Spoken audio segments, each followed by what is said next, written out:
Thank you once again for being present for this meeting jointly organized by the International Oceanographic Commission, UNESCO, the Ministry of the Seas and the CEREMA.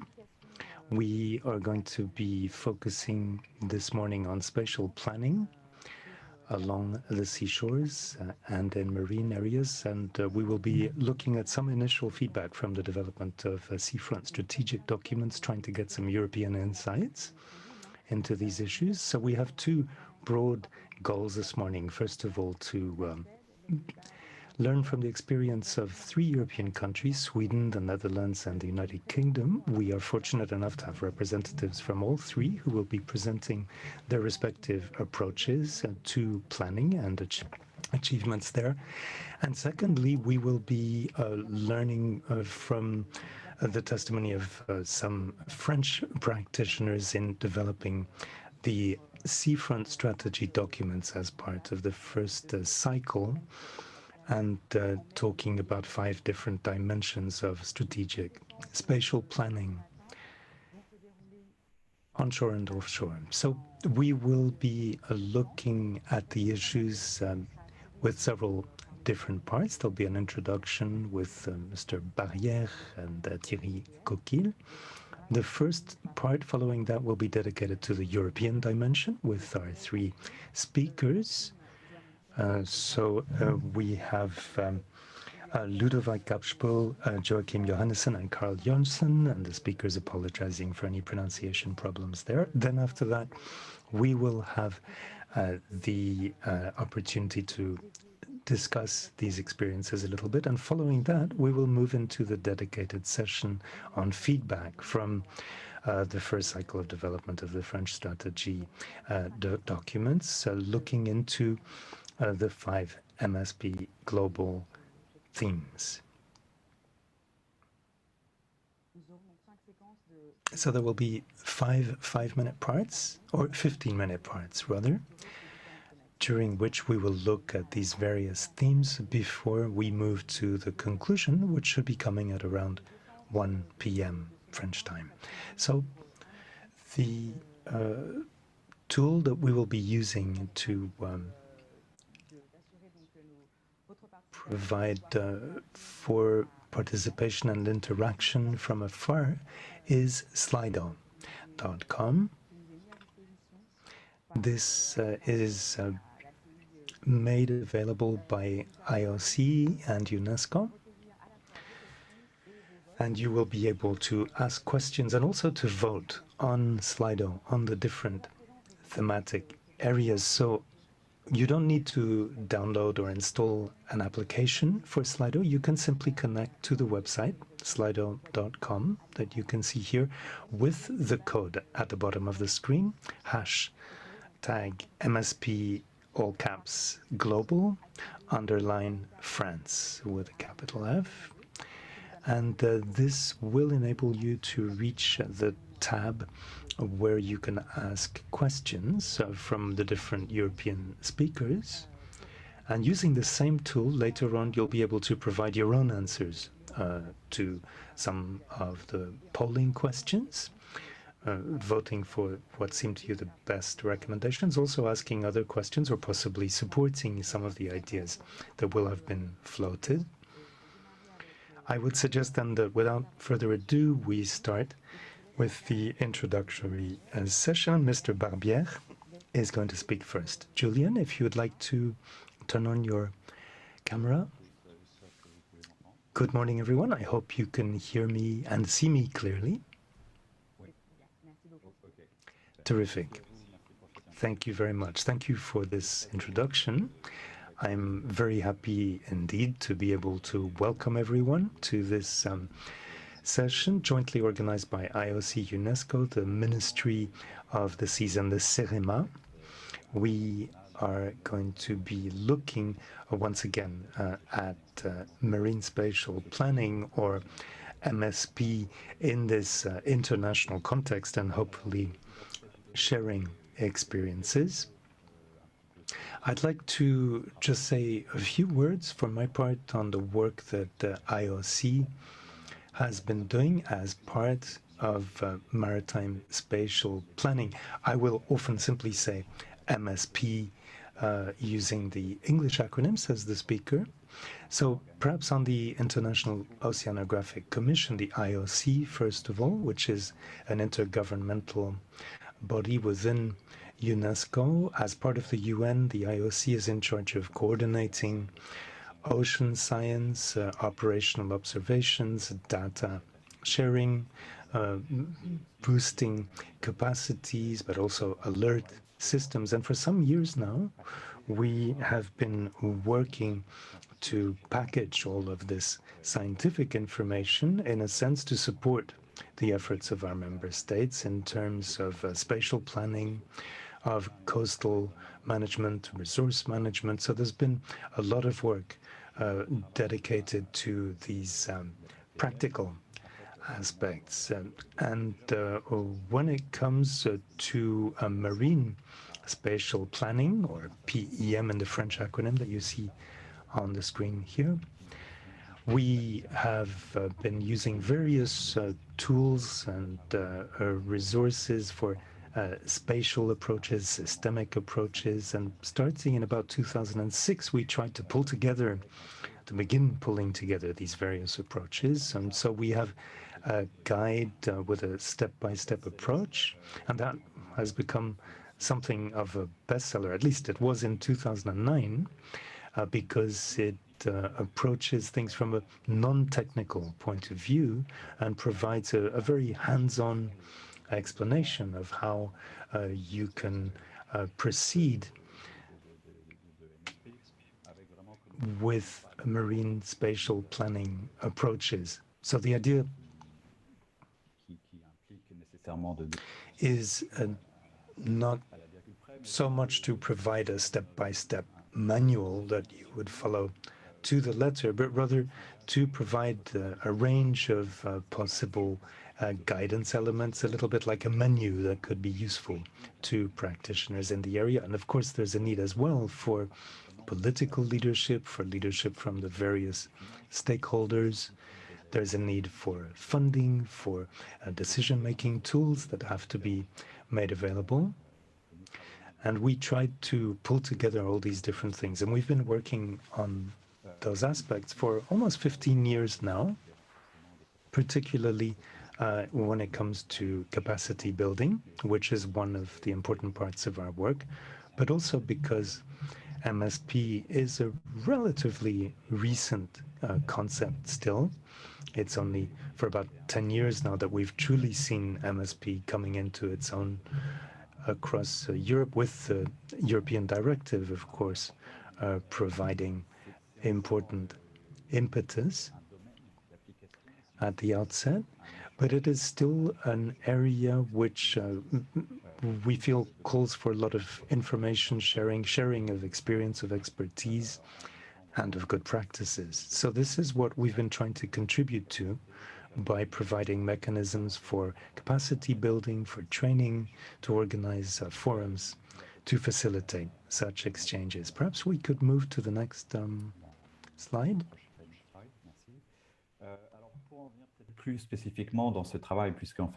So let me return more specifically to our meeting today, which is part of the MSPglobal project, a joint initiative of the European Commission and of UNESCO. MSPglobal is based on the joint roadmap that we defined in 2017 following the second international conference in Paris. This roadmap had a 5-year lifespan, so we're coming closer to the end of it, and it enabled us to provide some structure for our work together in various areas, including when it comes to better understanding and defining the needs to implement cross-border planning, since the different states are making progress at the national level with planning. It's also important to provide ways for mechanisms that can stimulate cooperation between states to be used and made available, and to see how interactions can come about, and also to look at how MSP can be used as a tool to develop a sustainable blue economy. Now, the systemic approach is something that we've made part and parcel of these concepts of marine spatial planning and all of the capacity building and experience sharing as well. So you have these 5 major points, if you will, which underlie the MSP Global project, which has been in progress since 2018 with a number of different outputs, which are still being completed and should be completed by October of this year. When the project comes to an end, I wanted to highlight in particular the international guidelines which have been developed in relation to MSP in this cross-border context. And we've also been working on the sub-regional level in developing this these guidelines. We wanted to make sure that we would be able to tie in with practical realities. So here we're talking about the West Mediterranean or West Med, and also the Southeast Pacific, where we've been working on such cross-border marine spatial planning. So in the West Med context, there are 2 reports which are available and which define current conditions for the use of marine spaces and for defining environmental conditions, but also looking at the future and at some of the ways that mediation between states can be provided for. These are precisely the kinds of tools that we need and that can help us to work towards shared visions. Another important thing for the West Med region is the development of regional recommendations about MSP and also the sustainable blue economy, which I'm sure we'll be hearing more about later this morning, but which also provide a starting point for the work of the sub-region and for applications in other regions as well. In conclusion, then, I'd like to thank our co-organizers once again. I do feel that it's very important that we are future-oriented in our approaches at the European level. We have this deadline of the 31st of March to present the state of advancement of MSP at the national level. And I hope that these regional recommendations in the West Med context, but also the international guidelines that will soon be made available as parts of the MSP Global project, will contribute to supporting the national process, not just in France, but also in other European countries as well. And I hope that this joint roadmap, which for our part we are certainly committed to continuing to work with, so that we can refine the important goals we'll be setting for the following 5 years, and that will be important work that we'll be hoping to do with the European Union, will continue to proceed.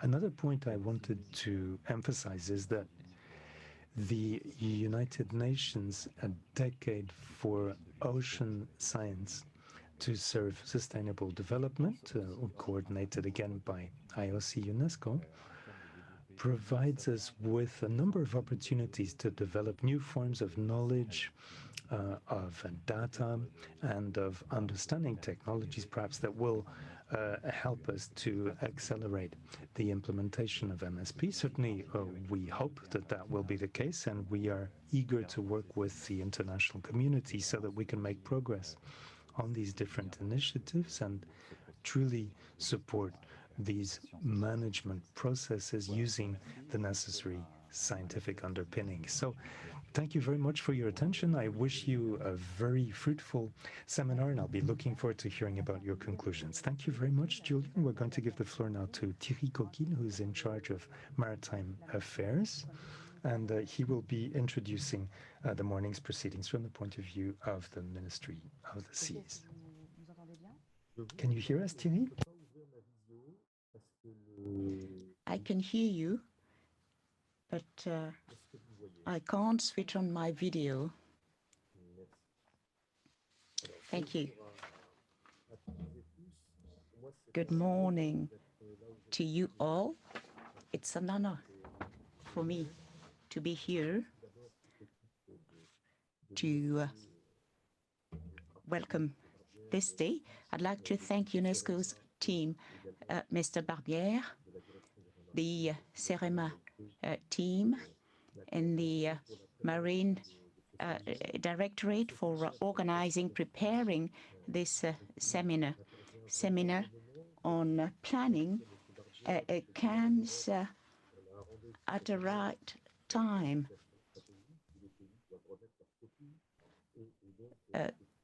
There is a strategic planning process at the level of Europe, and your work will be much welcome.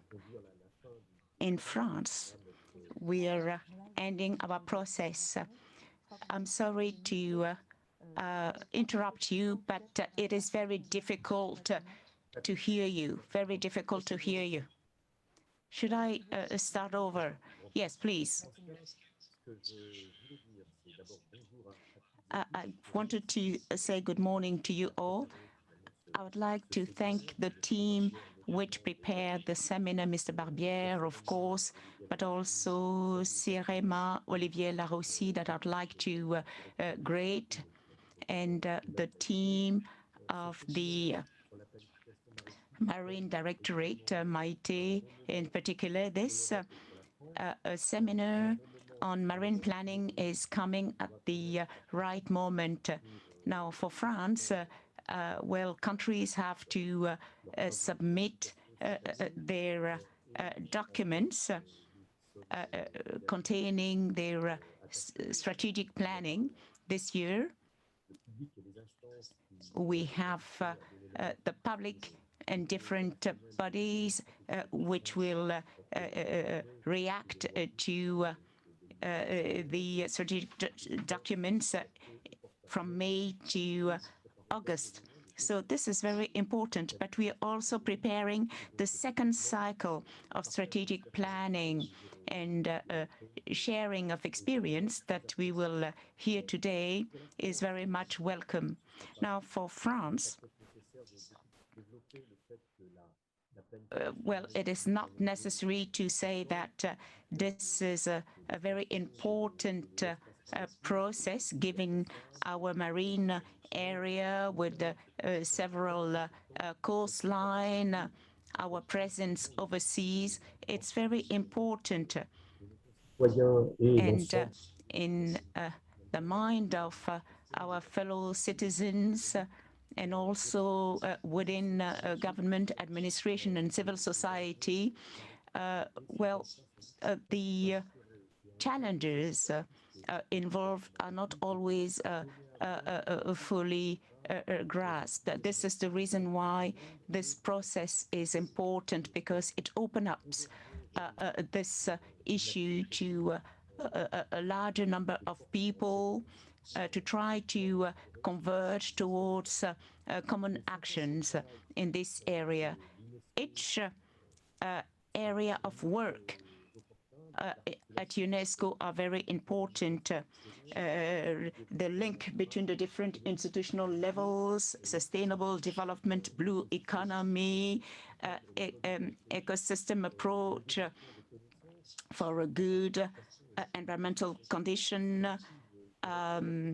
also knowledge, participation, communication are very important, and your work is going to be highly interesting. I'm pleased to welcome the representatives of the Netherlands, Sweden, and England, and I'd like to thank them for having accepted to share their experience with us. I'd like to thank the great witnesses, Mrs. Panona, Chair of the Bureau of the National Marine Coastline Council, Mr. Moncanido, President of the French Marine Cluster, Florence Kayuka, head of the ecosystems and marine users, and Denis Bali, Deputy Director of the AMUR Joint Unit, Mrs. Berthaud, Project Manager of CEREMA. Their perspective will shed light on our work. I'd like to say that this process made it possible in France for people to discuss, to speak to each other. That is one of the first benefits. It made it possible to build a vision of sustainable development, restoration of ecosystems, and it will make it possible to act together. It makes it possible to share spaces, to develop also knowledge, and to identify gaps in knowledge, and it also increased the visibility of all these issues. Now, with marine planning, the public action becomes political, and we have a framework to discuss it. I think there are two difficulties. First, lack of funding. How can we have a tool to finance our activities, and also how to be clear when you speak about the sea, because it seems abstract for people, and sometimes people don't understand. We have to keep it simple and short. So I'd like to wish you fruitful deliberations. Thank you. Thank you for this encouragement to continue discussing and having exchanges. I'd like to say that the presentation is recorded, and you can have access to this presentation in several languages. So we're going to also hear our speakers speaking English. You can change the channel to get translation. So you have actually a globe at the bottom of your screen on the Zoom platform to choose your language. Without further ado, we will start with our presentations. With the Netherlands, can you hear me? Ludovic, can you hear me? Oui, ça c'est bon. Merci. Yes, I can hear you. Introduce yourself in a few words, and I let you take control of the screen, if it's okay for you. Yes, it is. Okay. Let me share my screen.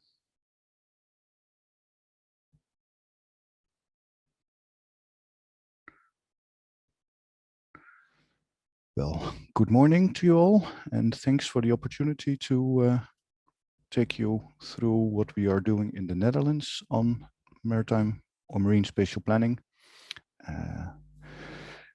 To speak with Mr. Coquille, keep it simple and short.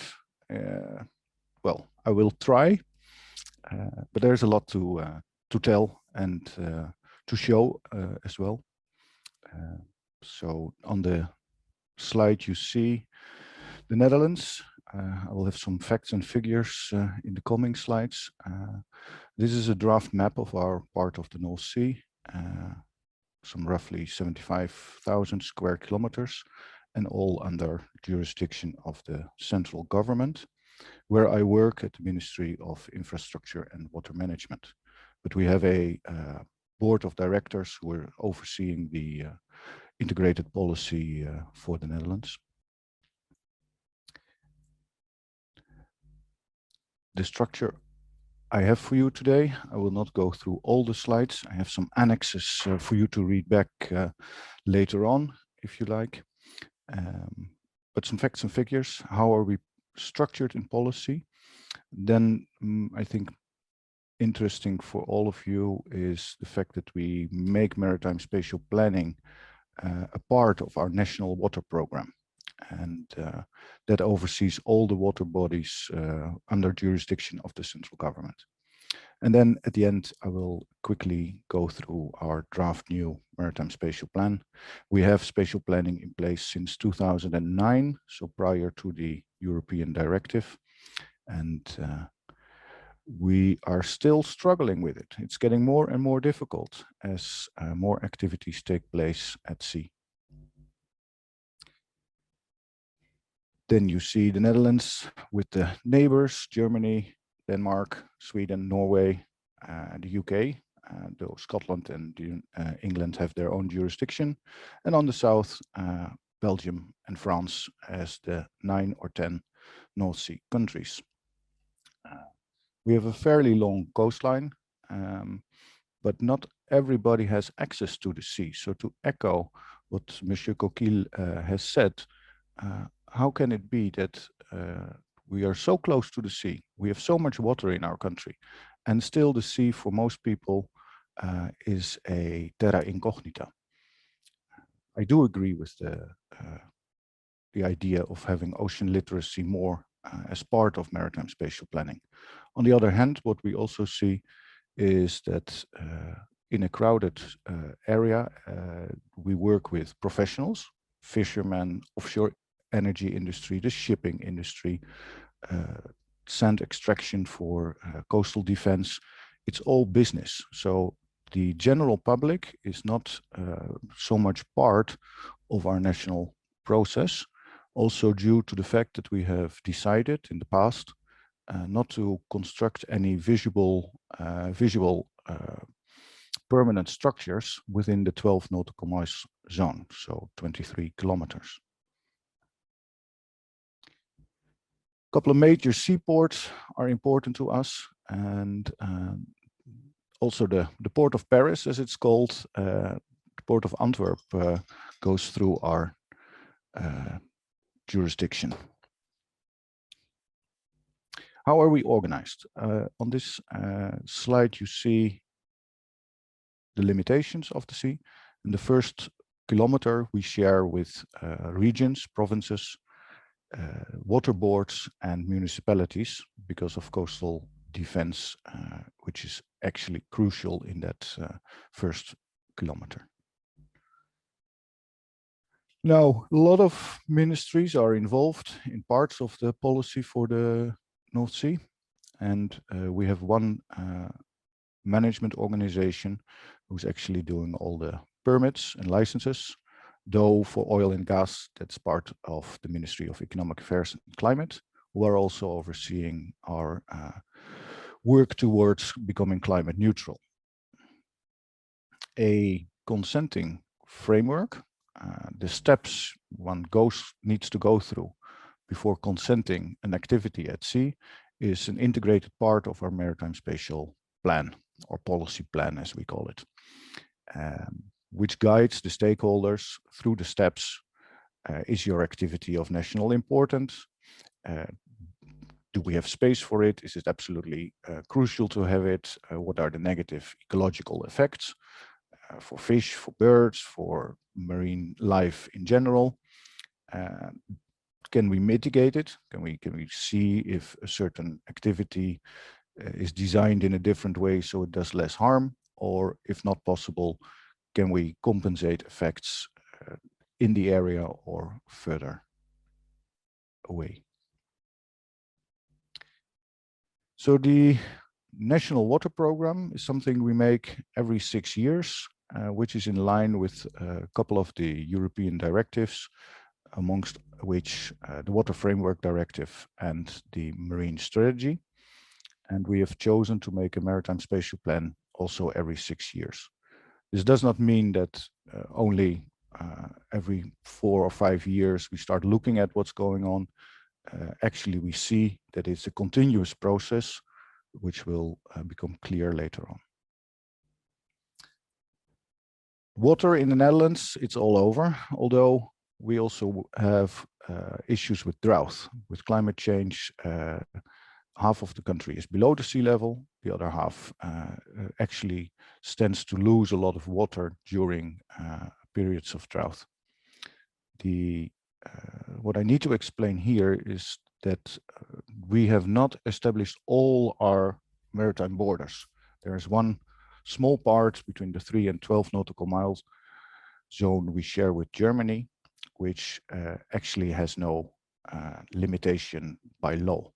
We made an agreement with the German authorities how to manage that area jointly, and also if something needs to be discussed, how that works between our governments.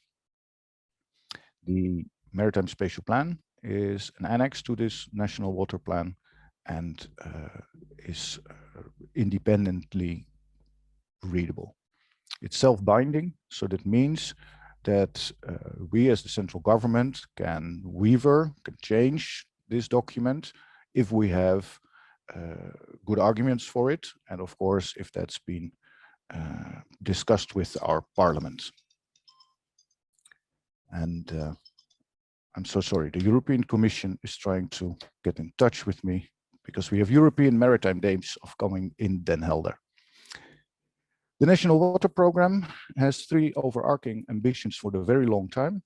Safe and climate-proof delta, to be competitive. The blue economy is important to us. It composes up to 5% of our national income. We want to be sustainable and circular.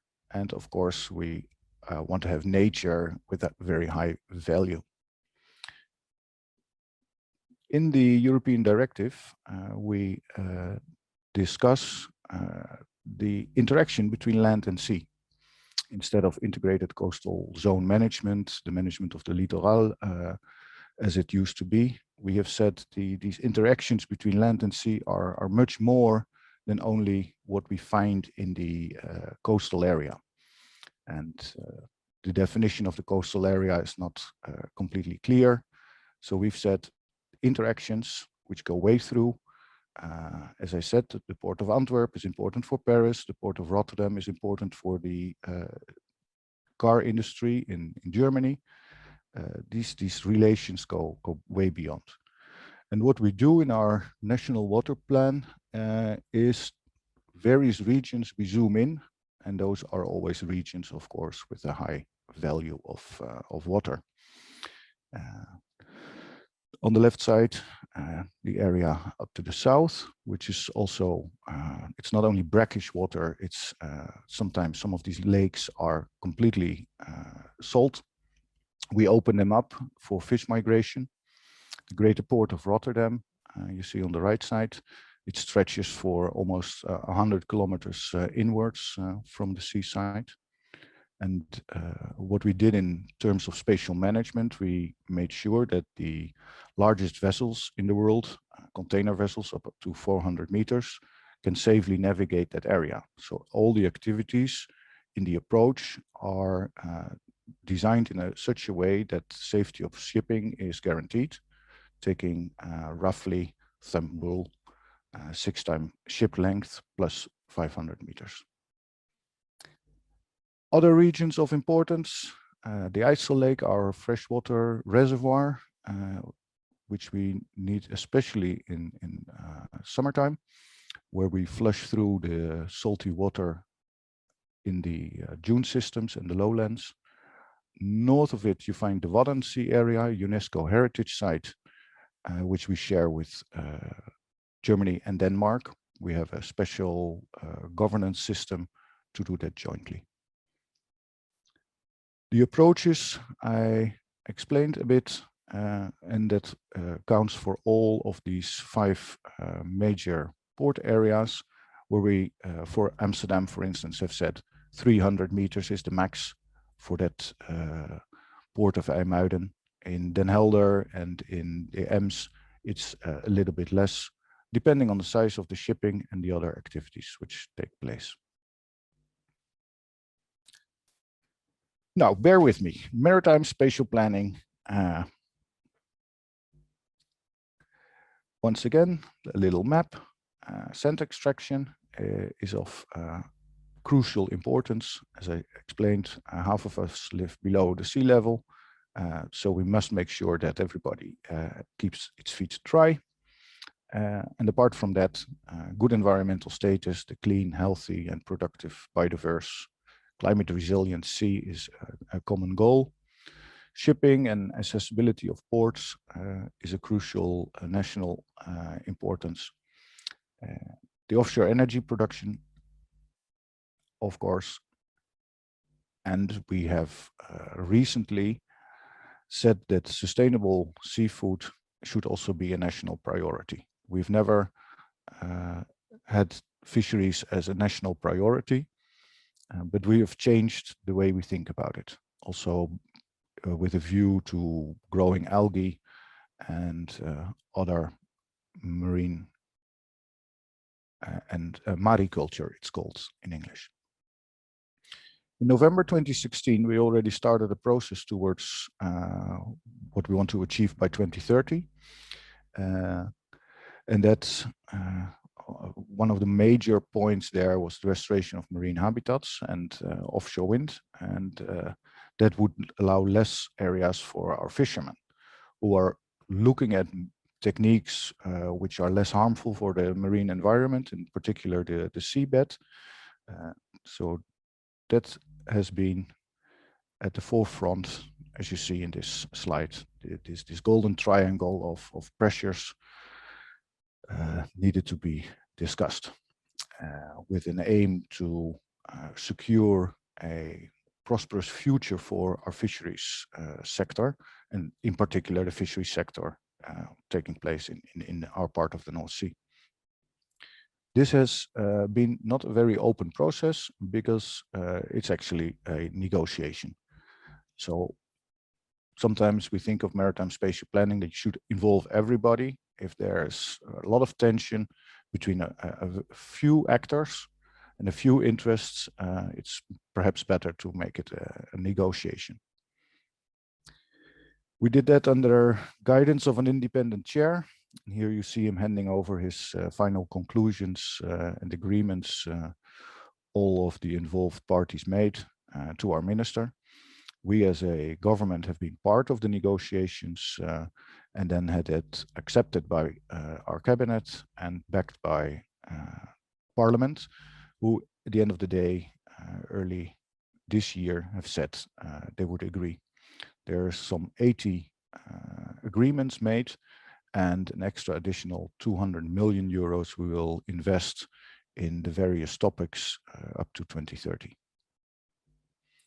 That North Sea agreement will help us to move towards 30% protection of the Dutch exclusive economic zone, which for us goes from this from the first kilometer of the coast.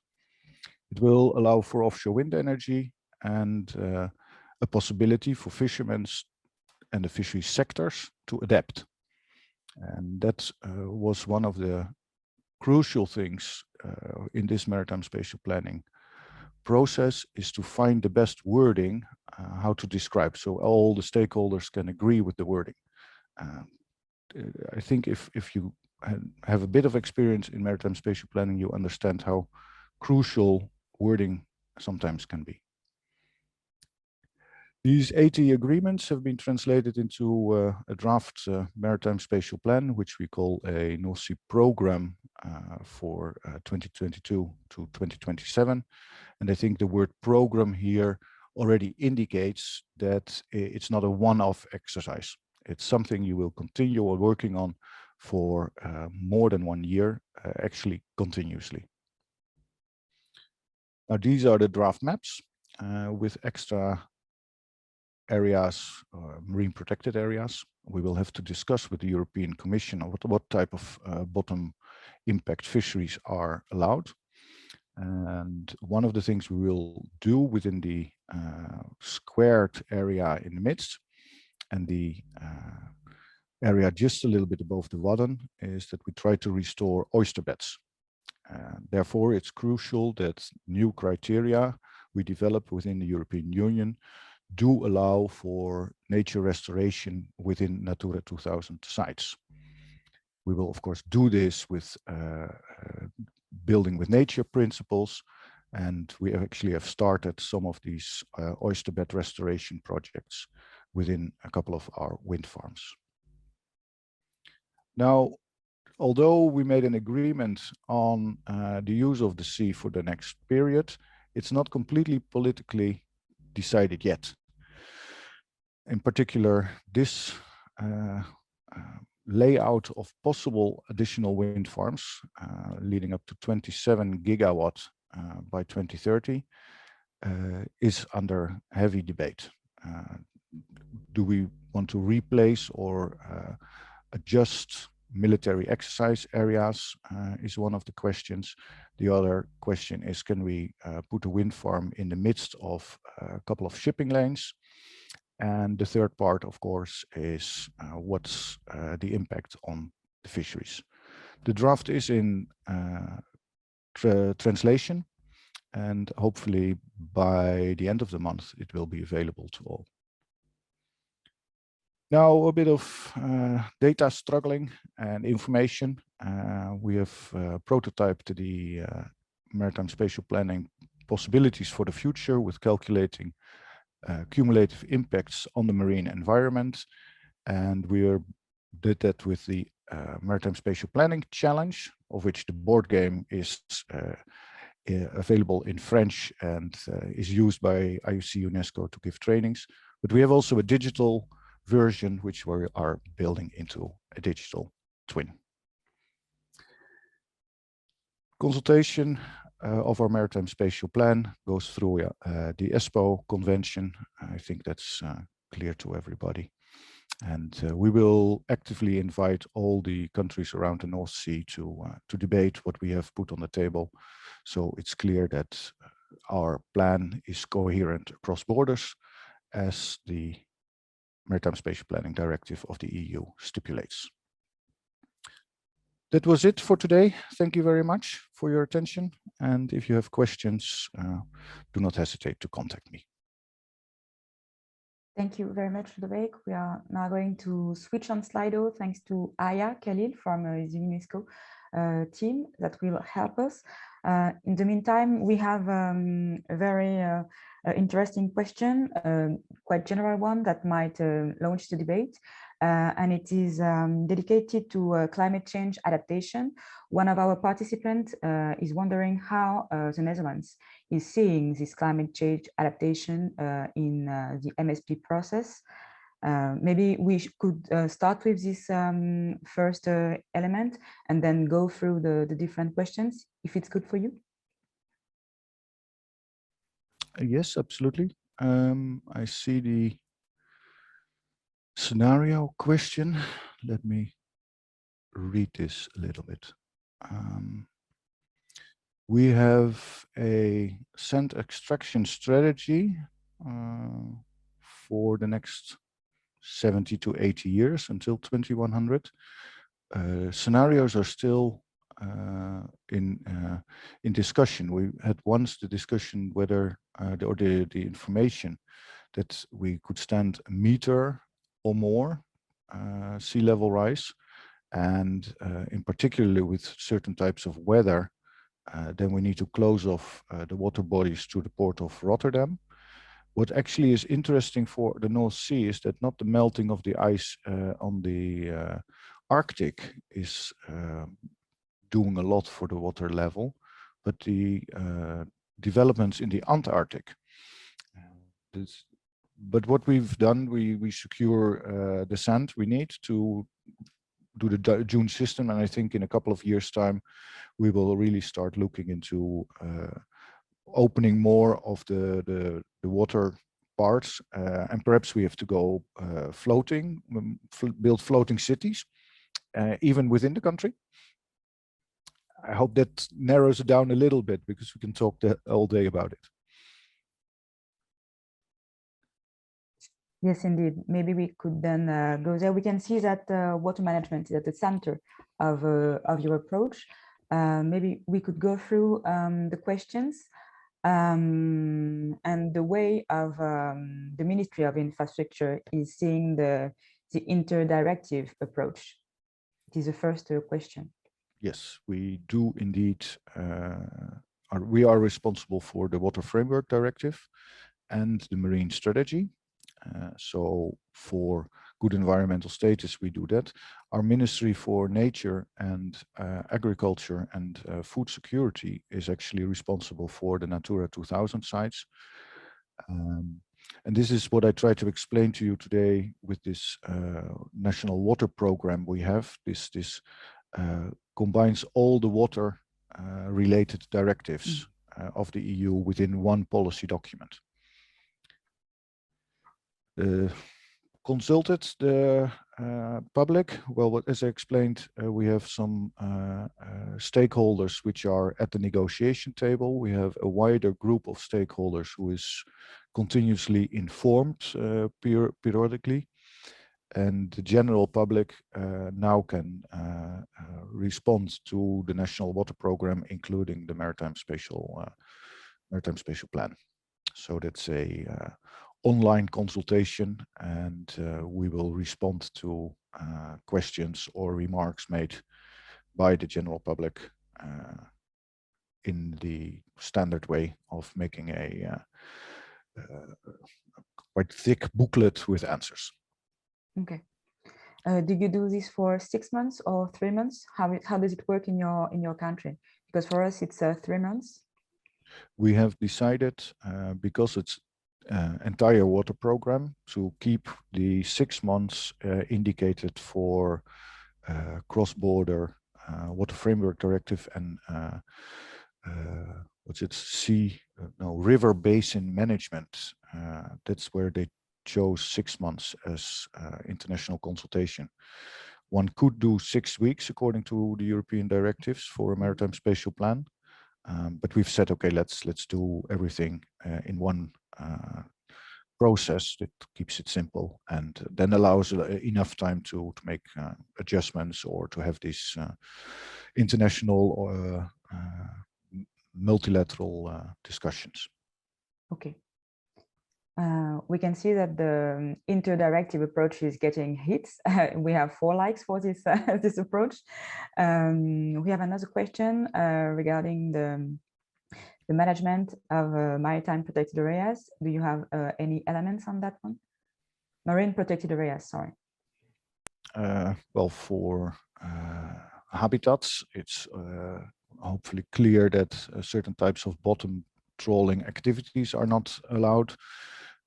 So most of the protection work is based on the Natura 2000 legislation. So also keeping the bird colonies healthy. We have temporal closures of the MPAs which are close to the coastline, and we try to adjust. If we see that birds are coming earlier to the beaches to breed, then we close off the beaches a bit earlier. For kiting and for people walking around with their dogs. And further offshore, it's mainly by making sure that there are no heavy shipping activities, and the Natura 2000 sites, and particularly for birds, also have an external functioning. So we make sure that offshore wind turbines are not placed in the vicinity of areas which are of high importance for birds. Okay. Aya, maybe we could switch to take 2 other questions before switching. Sorry, we have only a top of the questions. How many pages? I like this question. It's roughly 600. Something like our DSF also. I think no one is able to narrows it down to less. I saw a question here to about the revision process. Maybe we could go in that direction. There was a question about the money allocated to the revision process and the way the process is going to be organized. Maybe we could give some insight on that topic before going through our other panelists, if it's okay for you. It's important to stress that maritime spatial planning is not the only process which is ongoing.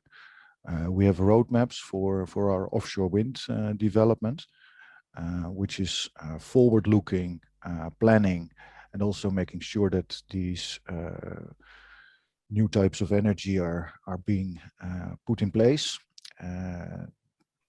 That work is being undertaken to new activities like floating solar, ocean energy applications, making hydrogen of this renewable energy and bringing it to shore. At the same time, work on the marine protected areas is a continuous element, and safety of shipping goes through all of this. So I think at the moment we are having roughly 100 civil servants on governmental level working on it. We discuss land-sea interactions at the same time.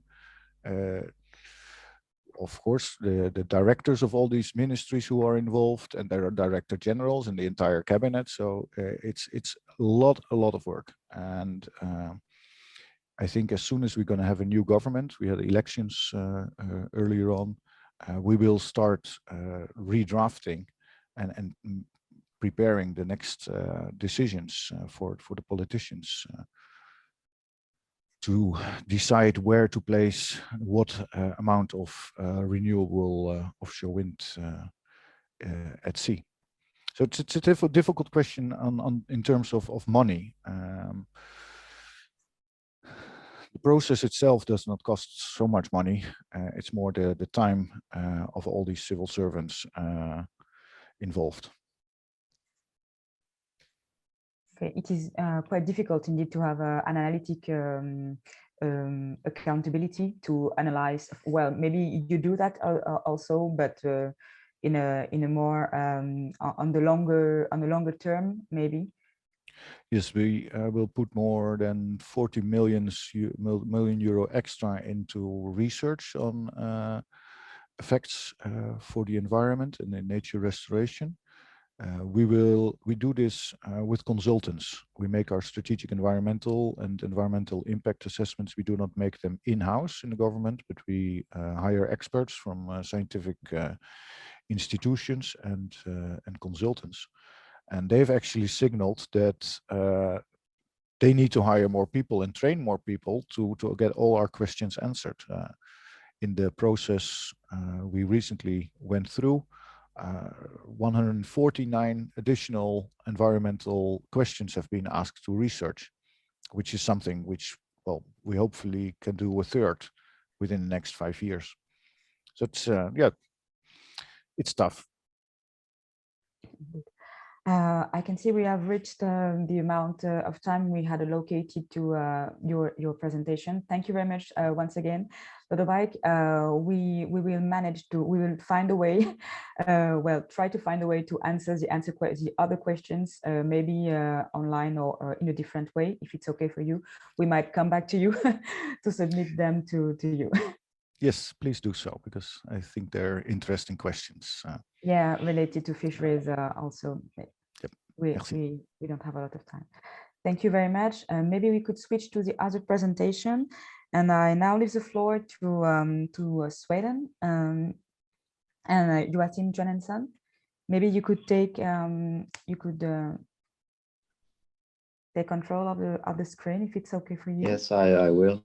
Let's see.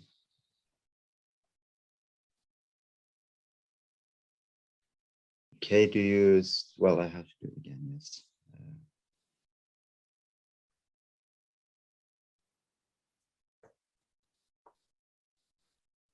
I'll let you introduce yourself as well, if it's okay for you.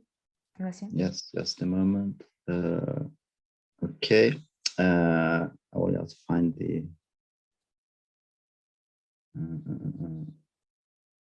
yes. Okay, so I will introduce myself. I'm Joachim Johansson from the Swedish Agency for Marine and Water Management, working in Gothenburg, Sweden.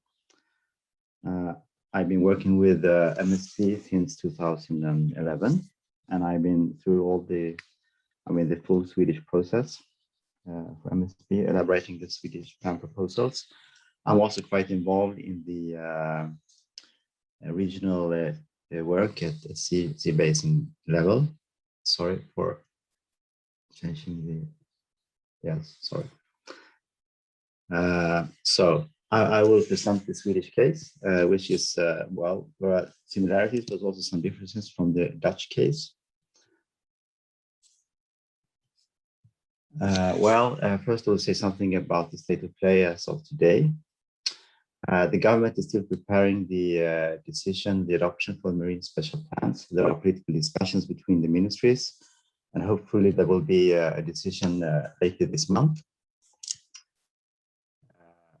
In the meantime, our agency and the regional administration is preparing for the application of the plans, including engaging the municipalities. And I will come back to why the municipalities are so important in the Swedish case later on.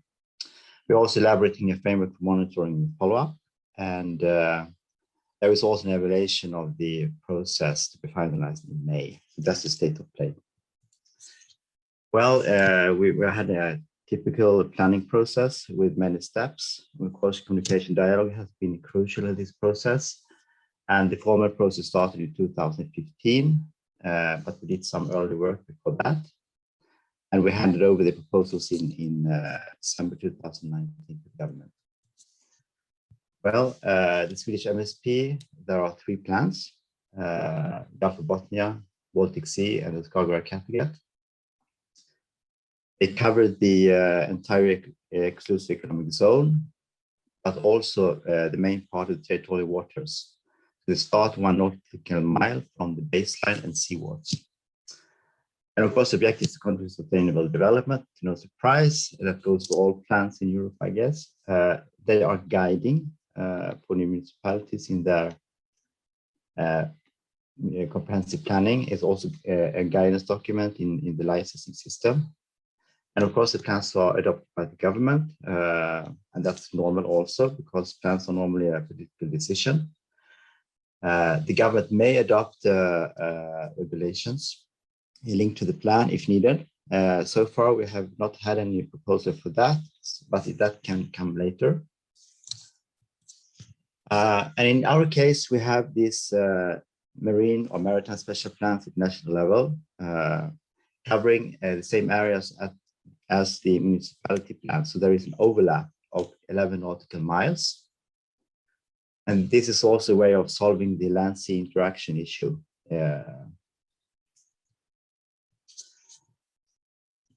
And of course, we have these overarching objectives linked to sustainable development. We also have a direct link to the MFSD in our regulations. And there is also stated that the plan shall contribute to sustainable use of the sea so that maritime communities can develop. And that's a direct reference to ecosystem services. And of course, we shall promote coexistence because politicians, they don't like too many conflicts. But if there are conflicts, we shall also prioritize between the different interests if needed. In this process, our agency has a crucial role. We are the one developing the plans, we're also the one cooperating with the national agencies, we're also the one carrying out the consultations. We also have the mandate to coordinate with our neighboring countries. And we shall develop plan proposals at least every 8 years. And as you might know, the EU requirement is every 10 years. There shall be no plan. There should be a plan revision every 10 years.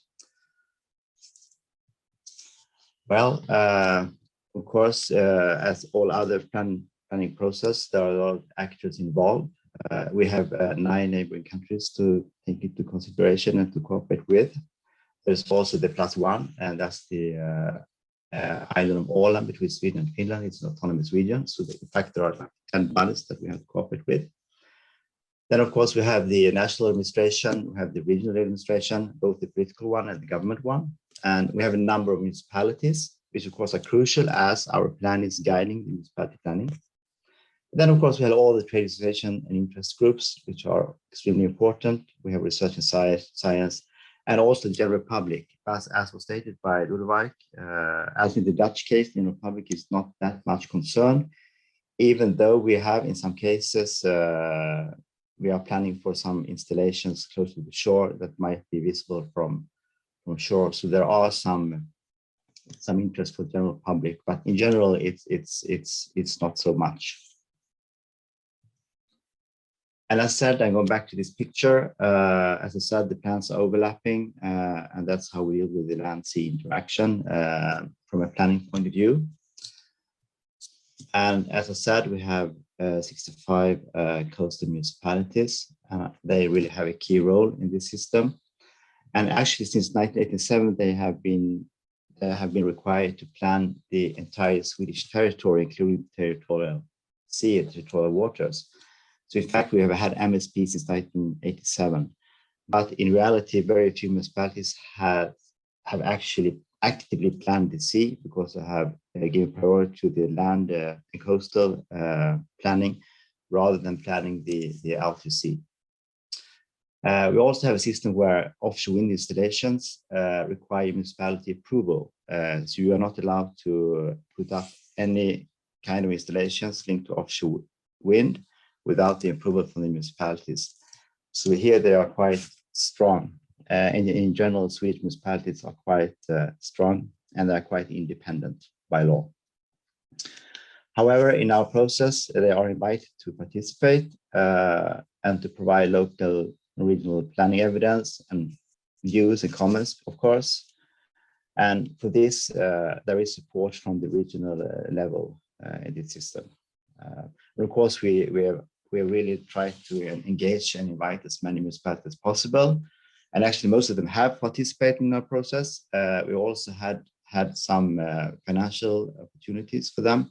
So there have been a number of local projects, in many cases, cooperation projects between municipalities, where they have prepared for this new version of MSP from the national level. Well, now I'm coming to the actual proposals. As I said, there are 3 proposals. One for the Gulf of Botnia, one for Baltic Sea, and one for the Skagerrak Kattegat on the west coast of Sweden. Here, the scales of the maps are different. So in fact, the Baltic Sea is, I think, 7 times larger than the Skagerrak Kattegat. Just to keep that in mind. This is a typical plan map where we have the most suitable use expressed and visualized in the maps. And of course, we have energy extraction, and that's a very important theme or important sector to be included in the plans. We have defense in the meaning of training areas. And that's public information, but we also, of course, have a lot of defense areas which are confidential and that cannot be shown in the map, but that have had impact on the planning as such. We have areas for culture, not in this map, but in other areas. We have areas for nature.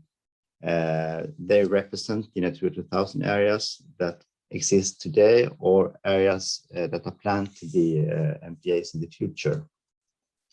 We have some areas for sand extraction. I think that we have 4 areas in our plan.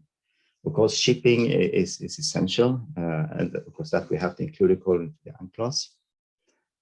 We have something called investigation area for shipping. It's areas where we want to investigate how we can reduce the impact from shipping, and that's why they have been marked as investigation areas. But in fact, they are used for shipping today and probably will in the future as well. We have areas for recreation, mainly meaning sport fisheries or diving, also in the outer sea, also offshore. We have areas for commercial fisheries because there's a difference between the Netherlands, at least before, because the Sweden fisheries has been a priority since a very long time by law. So also in our MSP, fisheries is priority use. And in here, fisheries marked by dots, and you can see in this particular area, fishing is really important. Yes, that's the next one. We also have something called areas for particular consideration, and we have them to highlight certain issues. And for all energy areas, there is a small F linked to the E. meaning that if you want to exploit that area for offshore wind, you have to take the defense interest into consideration. And here you see some examples of that. We also have that for high culture values and for high nature values, because in our process we had found, we have identified 38 areas with high nature values. It could be reefs, different mammals, climate refuges, fish, etc. And that are areas that are not currently MPAs or not planned to be MPAs, but just areas with high nature values. And we have used this MSP and these plan maps to show this area. It's a signal to the management to look into them and to see if there's a need for measures or actions. It's also a signal to those companies, those actors who want to exploit the areas, and to say that here actually you have this high nature values you have to take them into consideration.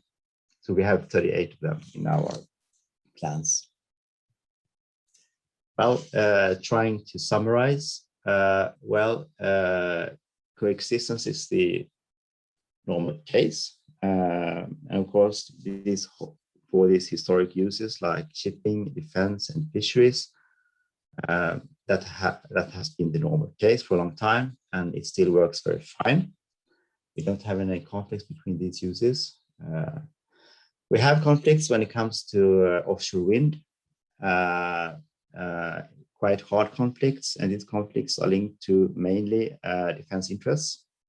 For example, in the Baltic Sea, this big area, it has been very difficult to find areas for offshore wind that is not affecting the defense interest in a manner that is unacceptable. So that conflict has been very important in our process. There is also, of course, conflicts with nature values when it comes to harbor porpoise, which is a mammal, and seabirds, of course. Still, we find a quite high potential for offshore wind. It can be assessed to 20 to 30 terawatt hours in electricity production per year, which is below our target, which was 50 terawatt hours. At the same time, there was the other day there was an article by the Minister of Environment.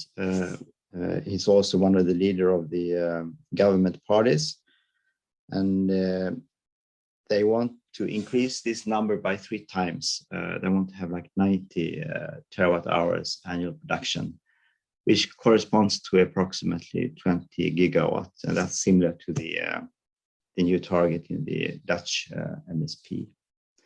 So we might, I guess, quite soon revise the plans to try to accommodate much more offshore wind production. However, to do that, we will have to solve these conflicts with defense, and also might be that we have to try ways of handling the conflict with nature, of course.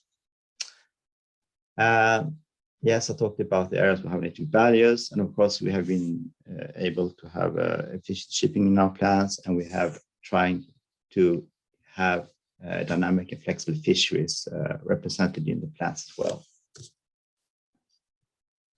So that was the plans. I will say a few words about the impact assessment. They have been very important in our work. The work with the impact assessment have been integrated in the planning. And of course, we have done a strategic environment assessment that we have to do by law, where we use something called the Symphony Method. I will come back to that. We have done sustainability appraisals, trying to assess economic, social, and ecological impact from the plans. And we have done specific socioeconomic analysis where we have seen hotspots for conflicts like the Baltic Sea, and the Kattegat. And for us, actually, the strategic environment assessment has been the main tool to implement an ecosystem approach in planning. That we have to do according to Swedish law, but also according to the directive, we have to apply an ecosystem-based approach. And the SEA has been the main tool because SEA can provide its scoping, its way of focusing on the main environmental issues to consider. It's also a framework for a system-based holistic approach. It's also helped us to evaluate different plan alternatives. That's why we've been integrating the assessments in the actual planning exercise. And also the SCA, with the SCA, you have to consult and you need a lot of participation. So that has helped us also in the planning process. Yes. And SCA is about having to look at the pressures and see how they will affect the values. And here you see like the pressures like fisheries, pollution, over fertilization or eutrophication, shipping, and how that affects like marine mammals like harbor porpoise, fish, the bottoms, and so on. And as said, we have been using this to analyze different alternatives and to see how we can do the most optimal plan from an environmental point of view, but also an economic point of view. And as I said, we have used something called the Symphony Method. That's not a Swedish invention. It's something that was developed in the US, and there was an article in 2008 by Halpern. And this is a method to assess cumulative impact assessment, and it's used by HealthCom and other organizations, but in different ways. We have developed it for the specific purpose to be used for MSP, and that's why we call it the Symphony Method. But the method is quite simple. It's about having maps of the ecosystem values, or the ecosystem components. It's about having the maps of the main marine pressures. And then, of course, you have to measure how will these pressures affect the ecosystem components, and for that it can be based on science, of course, scientific articles and that kind of knowledge, but also on experts. And then you have this kind of matrix, this number 3. And with that, you can have a baseline, and then you can iterate. So you can check different pressures. I mean, different plans means different pressures, and then you can see how that will result in cumulative impacts.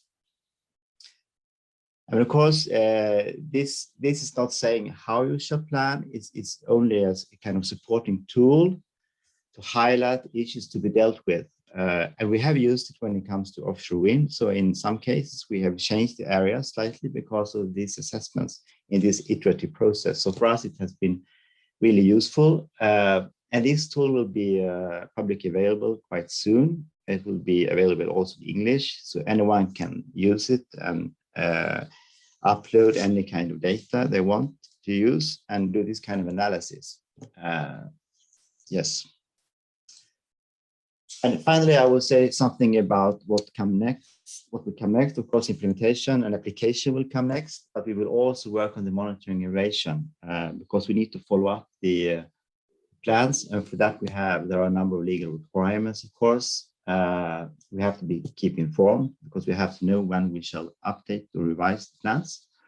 We have to follow the environmental impact, that's obviously, and it's also by law. And for that, we will have a system. There will be probably a national coordination or cooperation group. There will be a national reference group, including stakeholders. And then we will have a kind of continuous monitoring at annual level, and then there will be in-depth analysis followed. And that will start as soon as the government has adopted the plans. Finally, I will show you this slide. It shows the website of my agency, the Swedish Agency for Mineral Water Management. There you can find the plan proposal, and it's a very interactive map. And you can click in the map and click on the different areas, and you can get all detailed information on the areas, as well as the bigger context, so to speak. There you can also find all the documents. This web map is currently in Swedish, but I think you can use Google Translate into French or English. It will be updated once the government has adopted the plans. And also the actual plan documents, which are now available, or the proposals are available in Swedish, but they will also be available in English once the government has adopted the plans. Actually, we already have a translated contract, so we are just waiting for the document to be translated. Thank you. I think I will stop there. Thank you very much, Joachim. It was very interesting. I keep in mind the quite important role of municipalities, the very interesting approach regarding scenarios, the making of scenarios. We are looking forward to be able to access the different maps. And then maybe, Aya, we could switch to the questions, if it's okay on your side as well,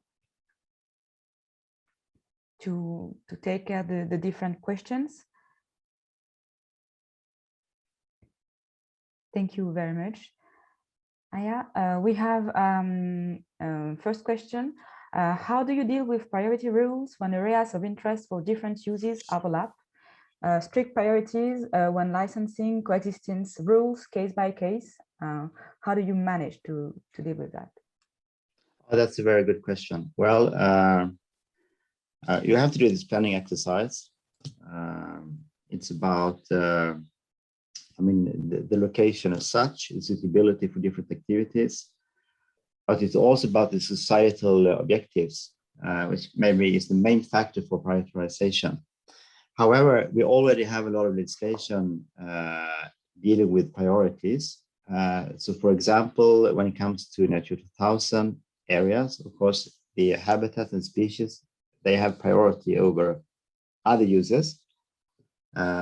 We also have by law, defense interests have priority over other interests. That's by law, so we have to follow that. So that's the basics. And then of course, in some cases, you have to really look into the specific case, and then you can say it like case by case. You can say the objectives are extremely important. And of course, the legislation. And then, of course, you have the international legislation, like for shipping, that you have to, you cannot stop shipping. You're not allowed to do that. And of course, that's also affected prioritization. So I think it's a mixture. It's a mixture of all this. Before taking the question related to leisure activities, maybe we could get to the link between MSP projects and the municipal plans, and go back to the overlapping spatial plans that you were developing at the beginning of your intervention. The overlapping plans. What was the question? First, how does it work in the basic? Yeah. And how does MSP projects and the guidelines are related to these plans, these 65 potential plans? How do they interact? Is it the MSP that is adapted first, or is it the other way around? I think it's, well, from a practical point of view, it's both ways around. Then, of course, by legislation, the national MSP is guiding the municipality comprehensive planning. And actually, we have had that system for a long time, because we have something called national interest areas, also guiding the municipality planning. But of course, when we have developed the national MSP, we have been looking at the municipality plans as well, because they are representing the local choices, the local prioritizations. And of course, we have had to take that into consideration as well. So I would say it has been both ways. And actually, most of the municipalities that have welcomed the MSP, because well, some municipalities are quite big and they can have staff and people and competence to develop planning for the sea. Other municipalities, I mean, if you're a municipality with 8,000 people, it's difficult to have an expert on MSP, and in that way the national plan will really help the municipality. So far we have seen, I mean, the municipalities are quite positive, and also during this process we have seen that more and more municipalities are actually planning the sea, and we have some very good examples where, for example, 4 municipalities come together And they have made their own municipality plan together because for a bigger sea area. So they have joint resources and joint competence, and it has been really good work. That's by the best west coast of Sweden, but it's also done in other ways, other parts of Sweden. So far it has been working quite well. And then of course you have this. The national plan is having a scale that is quite general. If you talk about traditional map scale, it would be like 1 to 1 million. It's a very general one. Whereas the municipality plan is normally 1 to 50,000 or 1 to 200,000 for sea maybe. So the national plan is actually leaving room for the municipalities to carve out the details. I mean, we have quite vague lines in our plan at national level, and then it's up to the municipalities to actually detail these lines. So that's how the system is supposed to work. Okay. Thank you very much. It was very clear. If you get to leisure activities, so the question is, what about leisure activities such as the impacts of pleasure craft? Are they included in one of the categories presented? If they are not, why? Because we saw that leisure activities were mapped on your document. Could you elaborate on this one? Yes, we have leisure activities included because since the very long, since the 80s, we have priority areas for leisure activities, also the sea. Not in very many places, but there are some places. And normally it's about diving, it's about fishing, and it could also be boating, of course. So that it is included. On the other hand, when it comes to leisure crafts, the plan has had, I would say, quite small impact. So they have been, I mean, they have been looked into, but they have not been a main issue in the planning because as a plan at this scale, I would say it's more. This is something even more pressing for the municipalities when they are planning. This leisure boating will be even more important, and maybe it's less important at national level, but it has been included.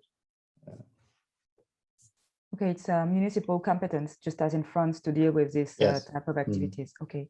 Another question that is getting some hits as well is the link with Water Framework Directive and Marine Strategy Framework Directive. One of our classical questions when dealing to MSP and Interdirective. Yeah, we don't have this wonderful system they have in the Netherlands with one big document for all three directives. We are not there yet, although there have been some, I think there is a proposal on the table now to better have them all together. But I would say we are quite far from that, linked to our governance system and so on. But my agency is also responsible for the MSD.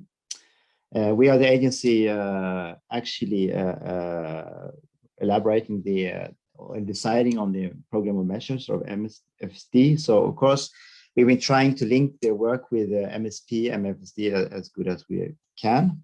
And of course, MFSD is part of the, the planning objectives, is part of the regulations. So we have to consider it, and we have to try to contribute to achieving a good environmental status, obviously. We have done it in a way that we have done it by looking in, by one example is that we have included these areas for high nature values. That's why one way of contributing to MFSD from the planning perspective. But the main, I would say the main tool have been the impact assessment and the work with the Symphony method, because by using Symphony, we have been, it has been possible to look at different alternatives. And then we had taken the MFSD criteria into consideration while evaluating these alternatives. So I would say the SCA and the Symphony, that have been the main tool for integrating MFSD and MSP. At the same time, we have to remember that to achieve good environmental status, MSP is not enough. You need much more. You need program of measures. You need a lot of actions. You need development of the common fisheries policy and so on. So you still always have to remember that MSP cannot solve the marine environment per se. MSP is just one tool out of many. And also when it comes to the Water Framework Directive, it has been the same. Although our plans is a little further out, they have been included in the SCA. So there is an analysis linked to the criteria of the Water Framework Directive as well. Okay, thank you very much. Yeah. It's very clear. MSP sets a general framework, and there are other tools that helps to take into account and act quite concretely on the other elements, the other components. I see we are already ahead of time, so we will take into account the question that Neil submitted to us in the other session, and maybe we will have the opportunity to come back to it when we get to the Grand Témoin interactions. Thank you very much again, Joachim, for sharing your experience with us this morning. Just like I said to Ludovic, we will come back to you to answer the other questions that we received here this morning. Thanks again. I hope Carl is among us, Carl Johnson from Great Britain. We had some troubles this morning. Carl, do you hear me? Yes, good morning. Hi. Could you share your screen? Yes, no problem. 2 seconds.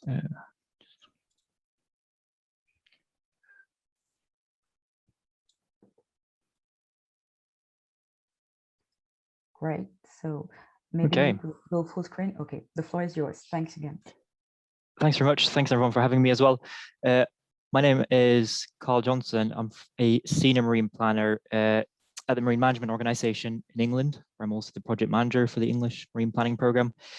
I guess today I'd like to take you through the English marine plans, the content of them, the development process, with a bit of a focus on the stakeholder engagement that we carry out throughout the process, as well as the use and the effect of the plans. I guess marine planning in England, like most other places, was born out of an issue, an increasingly busy marine space, increasing competition for resources, and the impacts that this was having on other marine users and the overall sustainability of the marine area. The thought was that we needed a marine planning system, something that could ensure that the right activities could happen in the right place and at the right time. Compared to the system before marine planning, we wanted a more integrated view of the marine area and the collection of a wide range of evidence from all 3 aspects of sustainability: social, economic, and environmental, and joined up working with stakeholders and other government departments would enable this. The need for the marine planning system in England led to the enactment of the Marine and Coastal Access Act in 2009, which created the legal basis for the marine planning system and also established the Marine Management Organization. The requirements for this marine planning system was then further clarified in the UK Marine Policy Statement, which was adopted in 2011, and guides the development of the marine plans, and also says that the marine plans should deliver on a wide range of policy matters regarding issues which could affect the marine area, which means that essentially any sector, use, or issue which can affect the English marine area, everything from offshore wind to aggregates extraction, tourism and recreation, climate change, and marine protected areas, could be within the remit of marine planning policy. So far in England, we have favoured a regional approach to marine planning. It's split into 6 marine plan areas with 1 plan each.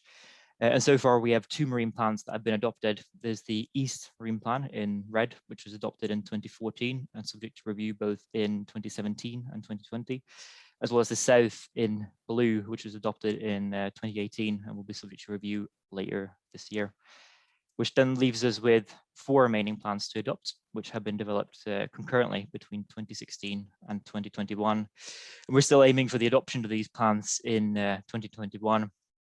As these are the most recently developed, I'd just like to talk you through some of the content and the nature of these documents, as well as the process of development. Again, just focusing on the stakeholder engagement that we've carried out in the process. So what are the English Marine Plans actually look like? Because they do look a little bit different, perhaps. The English Marine Plans are a collection of policies relating to social, economic, and environmental themes, and they're intended to be applied to decision-making in the marine area. The policies within the plans have different implementation and different intention depending on the type of policy. And generally, there are 6 types of policy within the plans that have similar wording and implementation. There are general policies which are relevant to all development and decisions made within the English marine area.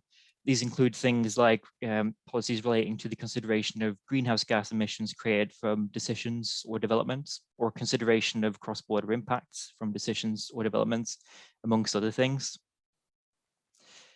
There are policies which show a clear preference for certain activities in predefined locations.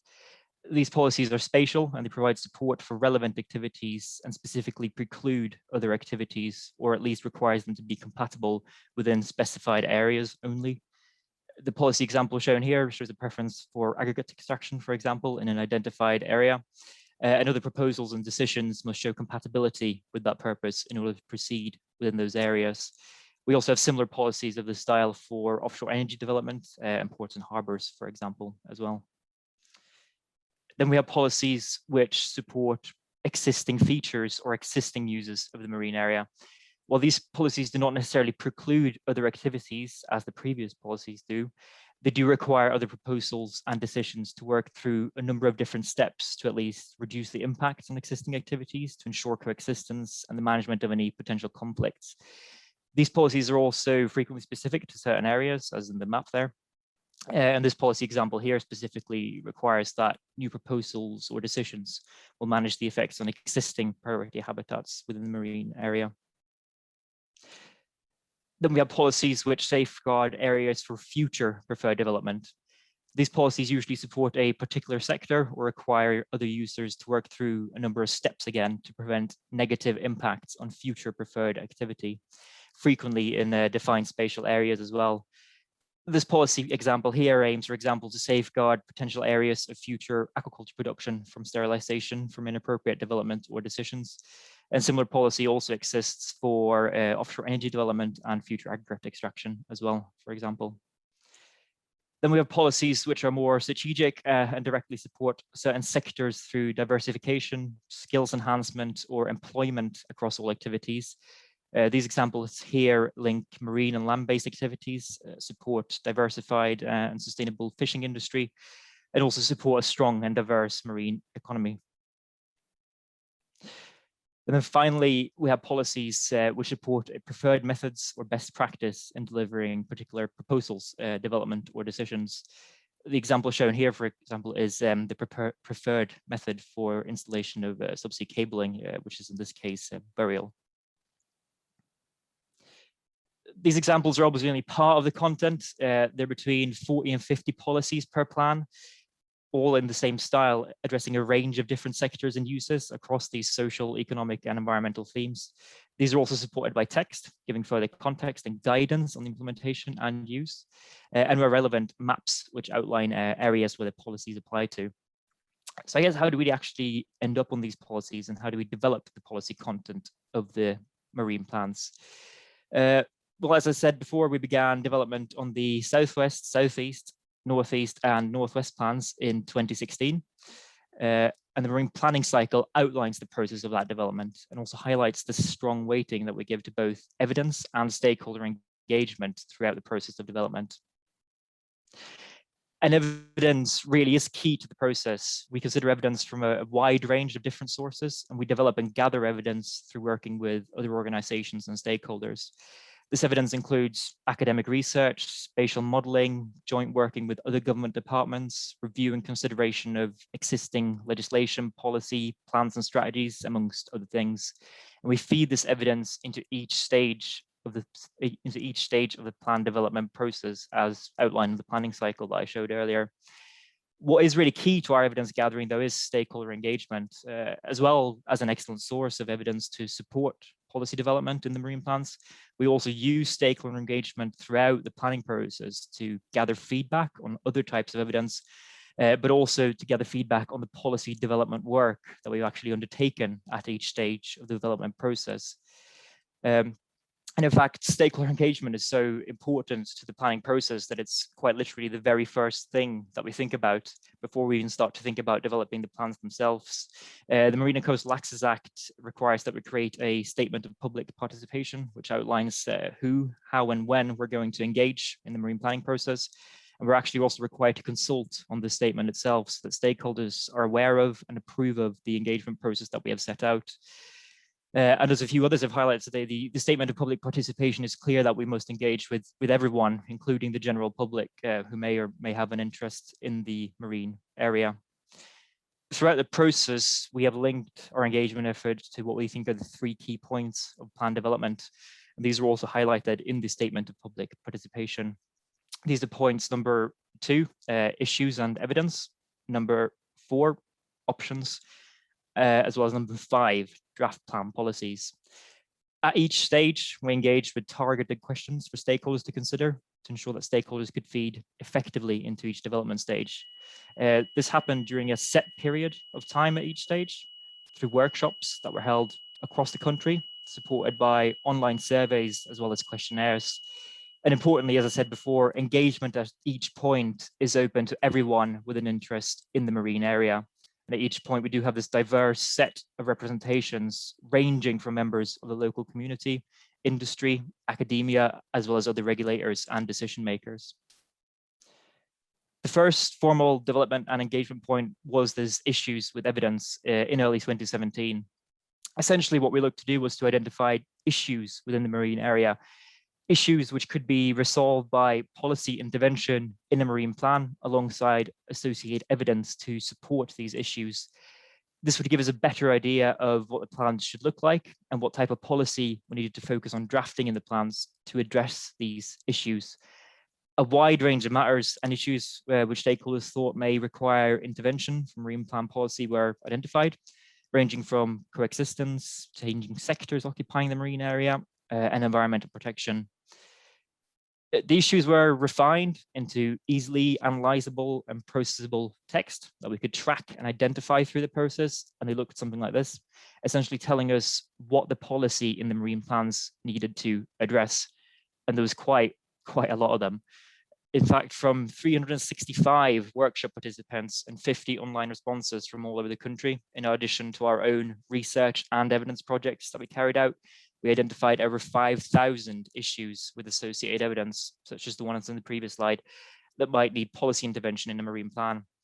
Of course, we did some further refinement on these identified issues based on the remit of marine plans, what we could actually do in the marine plans, based on whether existing policy in the south or the east adopted marine plans could address some of these issues, but also based on further research and evidence collection. Finally, following this refinement, we drafted multiple alternative policy options as is required by a strategic environmental assessment, policy options that look very similar to the policy in the final plans, which I showed you earlier, which may address some of these issues.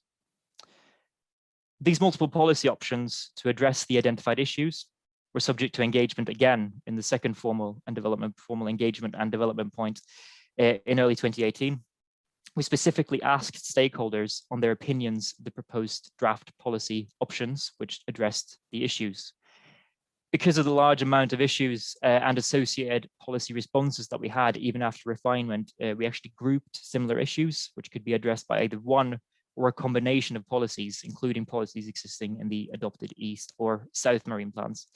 And we simply asked which policy or combination of policy stakeholders thought was the most appropriate to address these issues.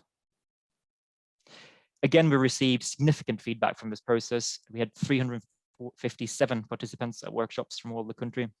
We received 140 written online responses.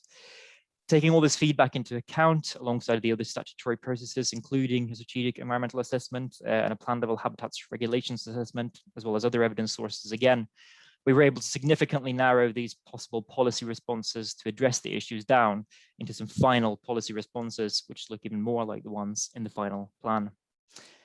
Having narrowed these possible policy responses down, we again undertook engagement on these prior to formal statutory consultation in early 2019. At this stage, we present the draft plan policies and plan text to stakeholders, very much as though they would appear in the formal final consultation.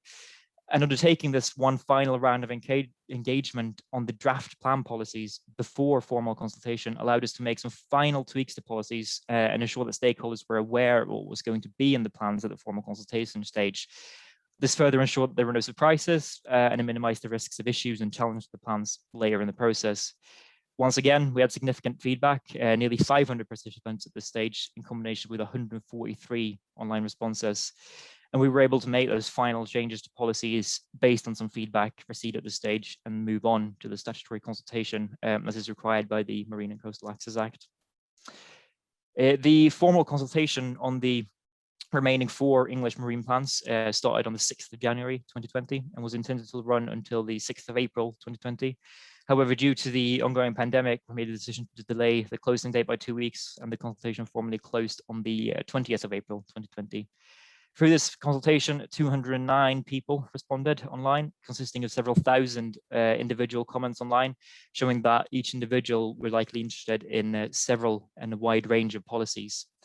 And generally what we found is that stakeholders agreed with the content of the plan, in part thanks to the large amount of engagement that we did, as this gave stakeholders ownership of the policy development process. And at this point, we were able to analyze and implement any final changes from the consultation comments prior to the submission of the plans for sign-off and adoption. What I wanted to highlight as well is that engagement with other government departments through the process is also incredibly important. While we achieved this in part through our engagement detailed earlier, it's also achieved through our marine planning governance structure and marine plan sign-off process. The Secretary of State for Environment, Food and Rural Affairs is the Marine Planning Authority in England and signs off the marine plans. But to achieve this sign-off, we need to provide assurance that all other government departments are also happy with the plan. And this is due to the brief given to the plans to address a wide range of policy matters within the UK Marine Policy Statement, as these policy matters may also affect other government departments. To achieve the sign-off and to enable further engagement with other government departments, representatives from these departments sit on both the Marine Planning Programme Management Group and the Marine Planning Programme Board. We hold regularly scheduled engagement with these groups to seek feedback on our progress and policy development, and the groups also feedback to each other. In the end, the Marine Planning Programme Board holds the marine planning process to account and has senior level members of each department and provides agreement on the content of the plans. Currently, the remaining 4 plans have been through this process and are with the Secretary of State for sign-off. And as I said earlier, we're still aiming for adoption this year in 2021. I guess to emphasize, stakeholder engagement has been really key for the development of the plans. It really does form a golden thread that links all of our work. And through using multiple methods of engagement, including workshops, online surveys, webinars, and newsletters, we've really been able to engage with a wide variety of sectors and stakeholders. And involving stakeholders so deeply in the process ensures that they're aware of marine planning content and process, which resolves issues early and again minimizes challenge to the plans late in the process. Further, it also ensures that the plans can be implemented more effectively. The stakeholders already have knowledge of the plans from the development phase, and the plans actually reflect their needs. And implementation is indeed the next stage of the cycle. So we're now going through the process. The plans have been developed and will eventually be adopted by the Secretary of State. In the case of the South and the East, they've already been adopted. And this brings us forward to implementation and the use of the marine plans. So who are the plans actually used by, and how do we ensure effective implementation? The English marine area has quite a complex regulatory system, so implementation can be equally complex. Generally, all decision makers which may affect or make decisions in the marine area will use the plans, and this includes coastal local terrestrial authorities. This is as in England, there's also an overlap between local terrestrial plans and marine plans, where local terrestrial plans extend down to low water, where marine plans extend up to high water. So local terrestrial authorities with a coastal remit must also consider the marine plans in their decision making. And these terrestrial authorities, in addition to the many marine regulators, means that there's a large number and an extremely wide range of stakeholders who might use the marine plans, decision-making authorities, developers and applicants for consent in the marine area, but also those with a general interest in the marine area. It's expected that both decision makers and applicants for development consent in the marine area will apply the whole range of policies in the plan, as I described earlier, to an application for development consent to identify constraints, issues, and possible areas of enhancement. From an applicant's for consents or general marine users point of view, the information in the marine plans can also be used to identify the general context of a specific area of the sea and also current and future uses of that area of the sea. And enabling this really wide range of decision makers and users to implement this plan, the intention is that we will have a more consistent approach to decision making, whereas before this one overarching plan didn't exist. And hopefully that will lead to more coexistence and more sustainable development in the English marine area. But because of this wide range of stakeholders that are involved in applying the plan, again, engagement throughout the process of development is crucial to effective use and implementation. But what we do also do is invest heavily in post-adoption and implementation engagement. To date, we've run hundreds of training sessions separately from the plan development engagement with various decision makers and other users of the marine plans to ensure that they understand the most effective ways to implement the plans into their decision-making and development processes. And we've today also received positive feedback from stakeholders on these sessions themselves and really good feedback on how stakeholders are now able to implement the plans effectively in their processes thanks to the training. You may notice that there's one more step in the cycle, monitoring and review. In England, we have a statutory duty to report on the use and the effectiveness of the plans and their policies to Parliament every 3 years. Through this, you may not be surprised to find that we're going to take more engagement with stakeholders through yearly surveys and interviews. We seek to gather evidence on how stakeholders of all kinds have used and understand the plans. This information is then used to inform a report. And if it's shown, for example, that the plan is out of date due to maybe changes in context, changes in legislation, or any other number of factors, a recommendation can be made to either amend or replace that plan. And this recommendation to either amend or replace the plan would start the whole cycle again. We would start up at step number 1 again. A recommendation was recently made on the East Marine Plan, for example, to amend or replace that plan, which means we're launching straight back into step 1 on the adopted East Marine Plan. I guess to summarize, stakeholder engagement is the marine planning in England is very much a stakeholder engagement driven process from the very start of the process to the very finish of the process. And I think through this, we have been able to develop and implement plans which are quite effective and usable and also have support from a wide range of stakeholders. As these plans are now in the process of being adopted, we will continue to work with stakeholders as well to ensure effective implementation, but also ensure that we can make appropriate updates and amendments to the marine plans in the future. And that's all I had today. Thanks very much. I'm happy to take any questions. Thank you very much, Carl. It was very, very clear, very interesting and instructive for us as well, especially regarding your marine cycle, your marine planning cycle. You managed to make it very clear by developing your the different steps of this cycle and the way you were interacting with the different type of stakeholders, be it in a quite statutory way or in a more informal way. Thank you very much, Aya. So we might take the questions if it's okay for you, Carl. Yeah.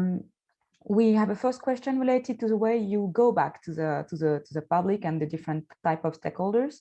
Do you provide feedback, justification to the stakeholders about the final decisions? And how do you do that? How do you manage to go back to the public and the stakeholders?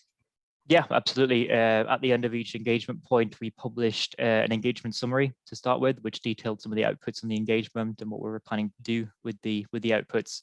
But also then at the next engagement point, we also obviously discussed what we had done with the outputs of the previous point to then get to that point. So for example, at the second point of engagement, the options to address the issues, it was very much linked to the work that we had done to get from the issues to the options. We certainly discussed how we'd taken their feedback into account and what we'd done with it to actually end up with the options. And obviously constant communication throughout the development process as well. As you'll notice, there's about a year between each engagement point. And we certainly, while there is set periods for the workshops and the online questionnaires that we have, we don't stop talking to stakeholders after that. If we have questions or queries, we very much go back to the stakeholders to discuss them. And equally, stakeholders also come to us, and we're happy to have further discussions with them about what we've done with their feedback and with their information that they provided us. Okay, so you have a long-term and a persistent communication system, yeah, and maybe some formal leaflets or guides or something like that that are available on the MMO website. Okay, yes. Thank you. We have a question from Alan Kentrick, who is from the CEREMA. He is concerned about the zoning plans. This gives us a link with the role of municipalities and the prescriptive dimension of marine spatial planning. Could you give us some insight on this subject? Yeah, absolutely. The marine planning in England isn't perhaps quite as spatially prescriptive as it is in other areas. We do have spatially prescriptive policies for certain sectors where the evidence supports it. So, for example, the policy which I showed you for aggregates extraction is very much a policy where we have strong evidence to support that specific areas of the marine area are suitable for aggregates extraction and subject to aggregates extraction rights, for example, in which case we do zone these areas for aggregates extraction now in the future. So to an extent, yes, but we also have policies which are not quite as zoned and not as spatially prescriptive, simply because the evidence doesn't exist to support it, and there's not stakeholder appetite in England to support such heavily zoned plans. The English marine area is quite large, and all the evidence that we need doesn't necessarily exist to provide the spatial prescriptivity that we would like.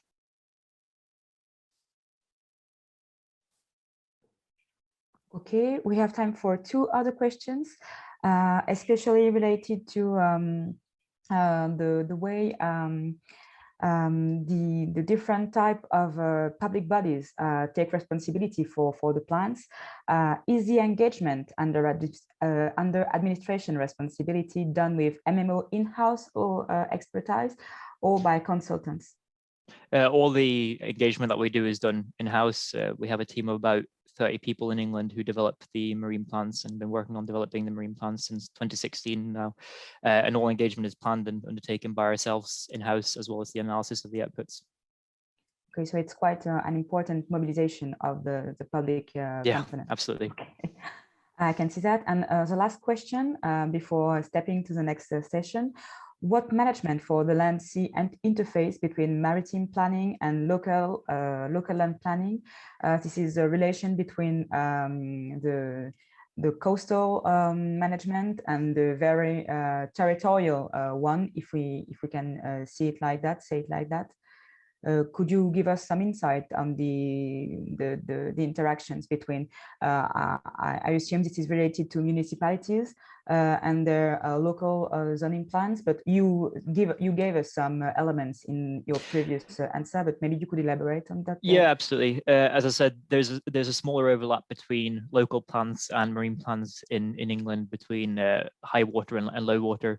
We work very closely with coastal local authorities to ensure not only that our plans are compatible with their existing local plans, but in the development of new municipal and local plans, they certainly use the marine plans and communicate with us as well to ensure compatibility and to ensure that they can appropriately implement the marine plans into their decision-making and planning processes. As I alluded to earlier, we run implementation training and engagement with a wide variety of stakeholders, and a lot of this does focus just on local authorities, local terrestrial authorities, to ensure that they are able to use the marine plans in their planning processes. Okay, it's very clear. I think it's the last question. We are 10 minutes ahead of time. Thanks again, Carl, for joining us this morning and sharing your experience. Same question and same demand on my side to come back to you and to deal with the other questions we didn't have time to answer this morning, if you are still available in the next few days and weeks. Thanks in advance. So maybe we could skip to the other session and we will change our language as well. Donc, on passe à la séquence dédiée au retour d'expérience cette fois-ci. So now we're moving on to the feedback session with the 5 expert witnesses who've agreed to give us some time this morning. And I apologize for the slight delay. We're behind by about 15 minutes. So now we'll start this last session and I'll explain how it's going to work. As Thierry Coquille and Juliane Barbière mentioned, we'll be discussing the 5 major topics of MSPglobal. So we'll have 5 15-minute sessions during which we will ask you to give your feedback on the recommendations that are proposed. So we'll proceed as follows. The expert witness will introduce themselves and will introduce their approach or their perspective on the question, on the issue. And during this time, you'll be invited to vote. And once the expert witness has spoken, they will look at your comments and then provide their opinion and their feedback on the developments and the effects of this on the basis of their experience. So without further ado, I invite you to move to the first topic. We have Sophie Penonacle, who is an MP and the head of the Bureau of the National Council of the Sea and the Coast. Sophie Penonacle, are you with us? Could you turn on your camera and your microphone? Yes, I am connected and my camera's turned on. Great. I can hear you and see you, and I believe everyone else can too. Thank you very much for joining us this morning. You're here to talk about interinstitutional articulation. You were able to listen to the first presentations. We've seen that there's a strong link between the different levels of government and the different stakeholders, which raise issues at local and regional levels, as well as among neighbouring countries. So from your perspective, as the leader of several different initiatives and a consultation exercise, how do you see this interaction within the framework of the MSP, which is still underway today?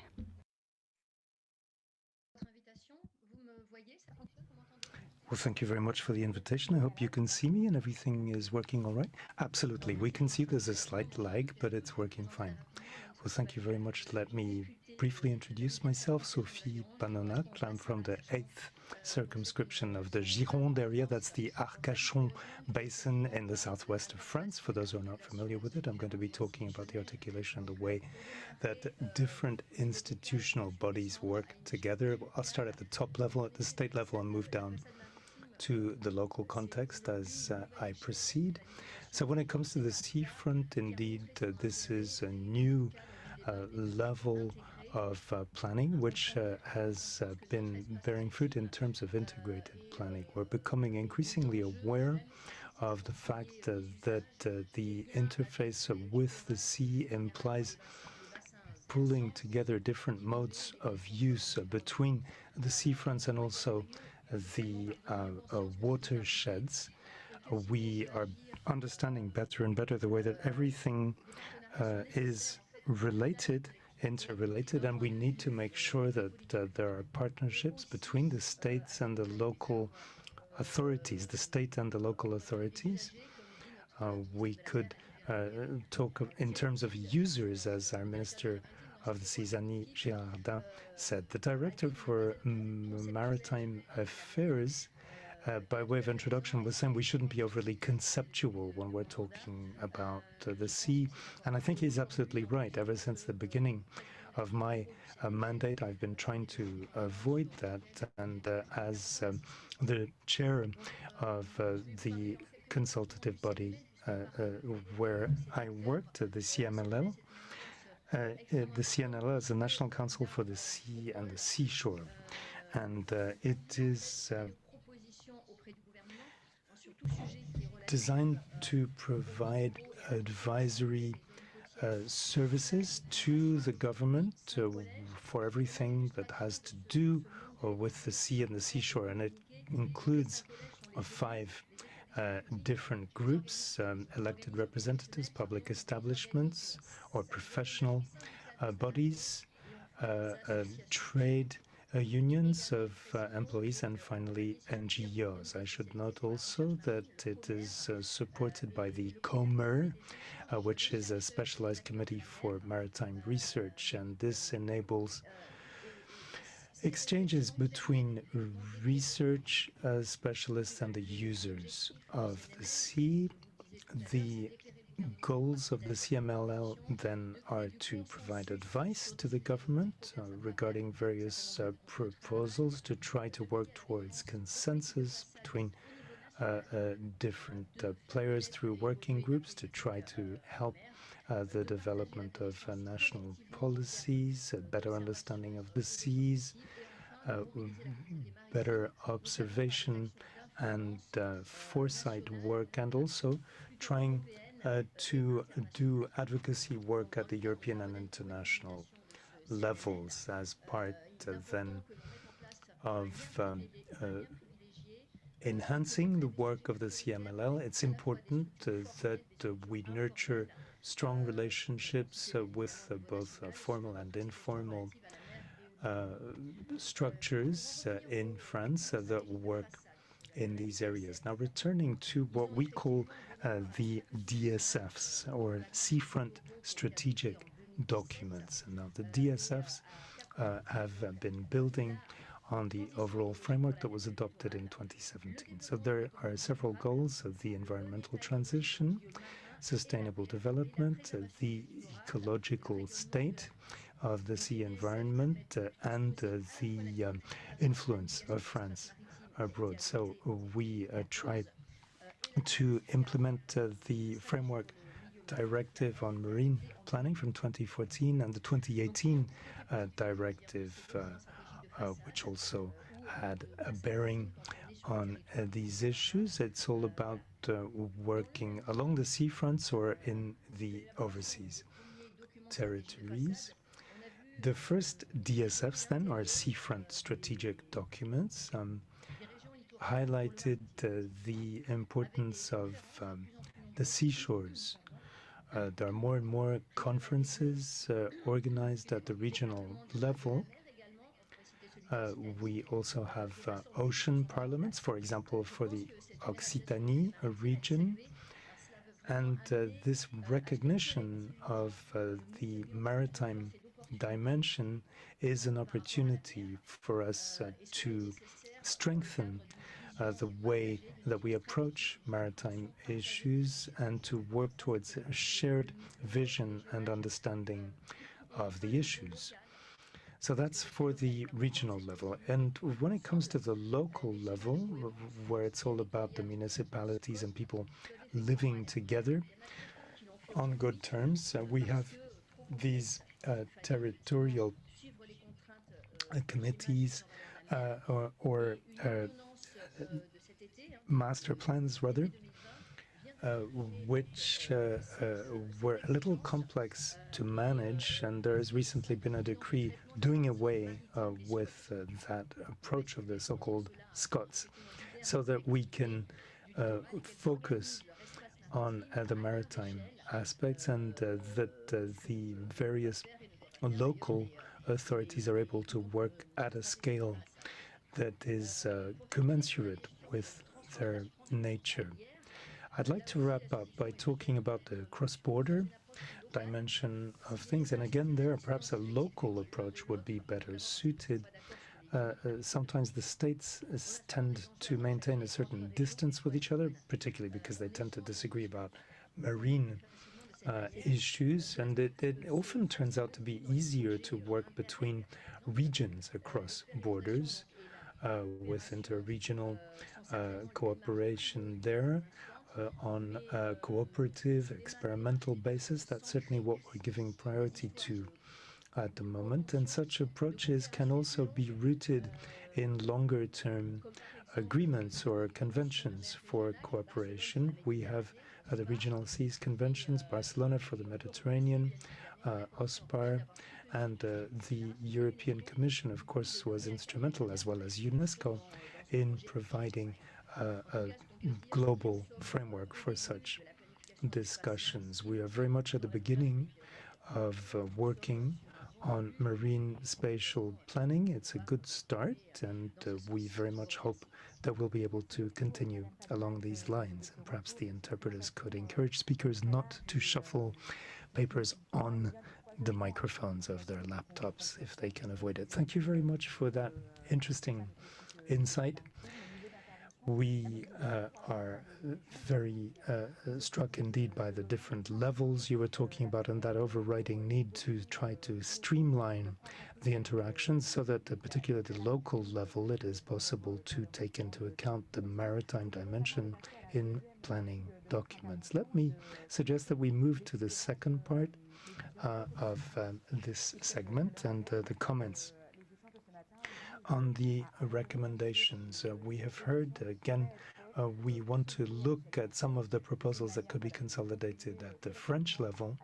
And so this is an opportunity for everyone to contribute collectively to that assessment exercise of the different recommendations made to the EU through UNESCO in particular. So we can see here that Aya has shared her screen once again, and perhaps we can comment the various proposals as they show up, if everyone agrees to go about it that way.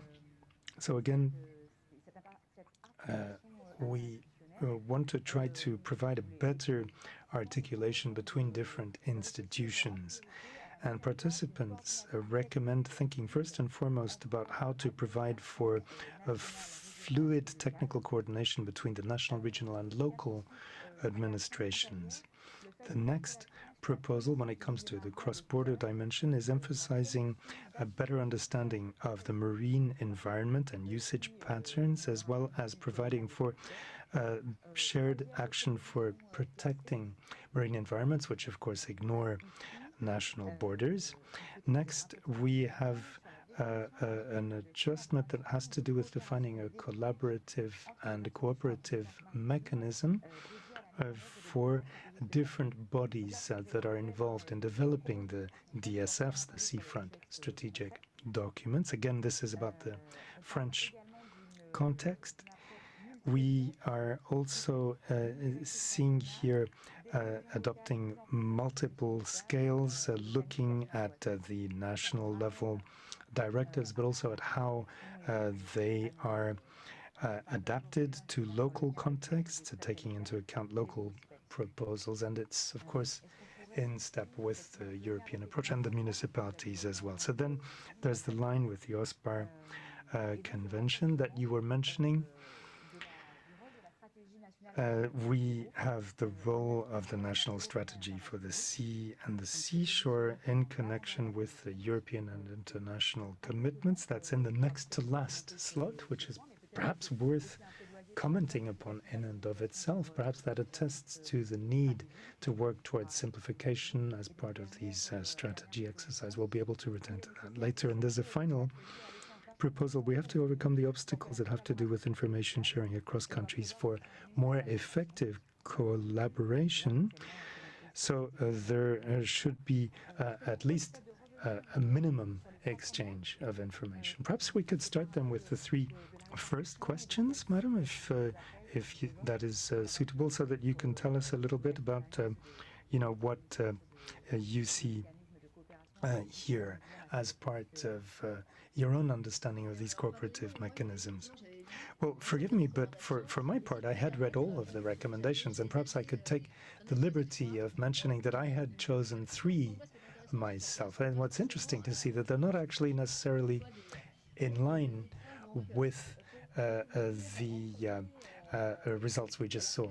So I think the one that was next to last was strengthening the national work in connection with the European and international commitments. That was next to last then.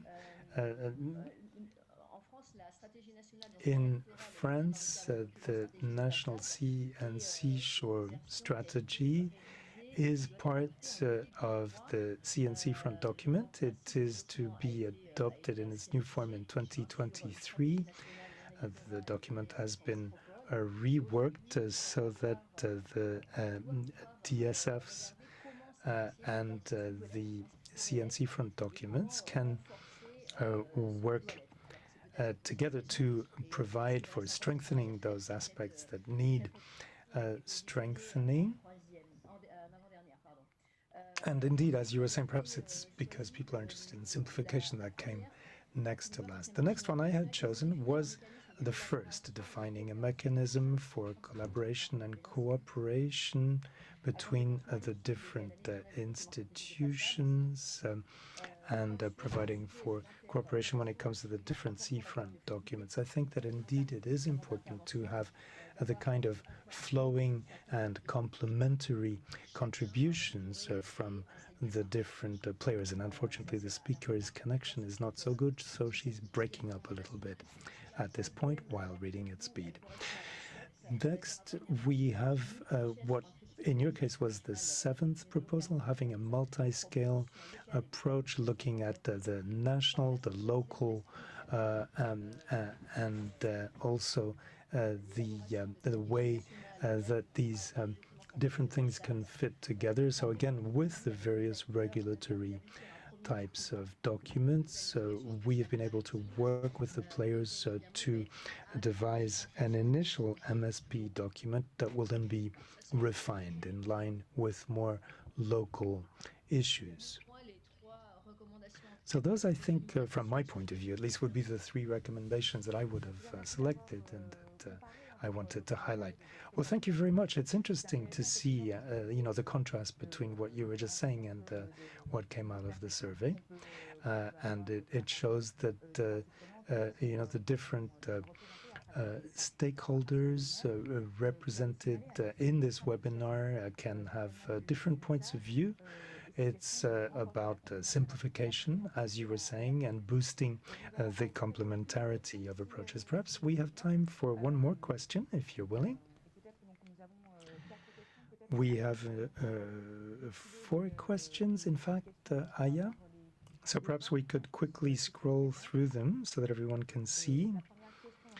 So the first is about integration of sectoral plans into maritime planning. That is clearly an important aspect in connection with the public debates that are going to be starting up. And we'll perhaps be able to return to that when we talk about the economic approach, which is up next. Perhaps we'll keep it for then. Then we have a question about setting up a support system for local authorities to take account of maritime issues in their planning tools, particularly in the first 2 nautical miles area. So the idea would be to have an open platform for all the concerned institutions where everyone could access any relevant documents, and thus these different bodies, and indeed the general public also, would have the same level of information with you know, a role for everyone and subsidiarity principle being approved. And then there is a better articulation between different levels of strategic planning at the state level or at the level of various local authorities. So what would all of these questions perhaps lead you to emphasize if we think about the role in particular of the local authorities at this stage? Well, in the next to last question, I'm struck by this idea of a platform open to all the institutions concerned with all of the documents. Now, as part of the CMLL, the council I was describing earlier, there's a bit of a challenge there because that is supposed to be the body, you know, that is in a position to pull together all of the different players for the sea and the seashore. And the idea then would be for the documents, no doubt on such a site, that of the CNLL, the National Council for the Sea and Water, to be pulled together so that everyone and all the players can have an overall view, overall access to the documents. I think that's a very good idea, and we should definitely work towards that. Then when it comes to better articulation between different levels of strategic planning, I mean, you know, it does seem like something that makes total sense to try to make everything more fluid, more flowing in between all the different players and levels. And it's not just about the national, but also about the European and international levels as well. All of this really stands to reason.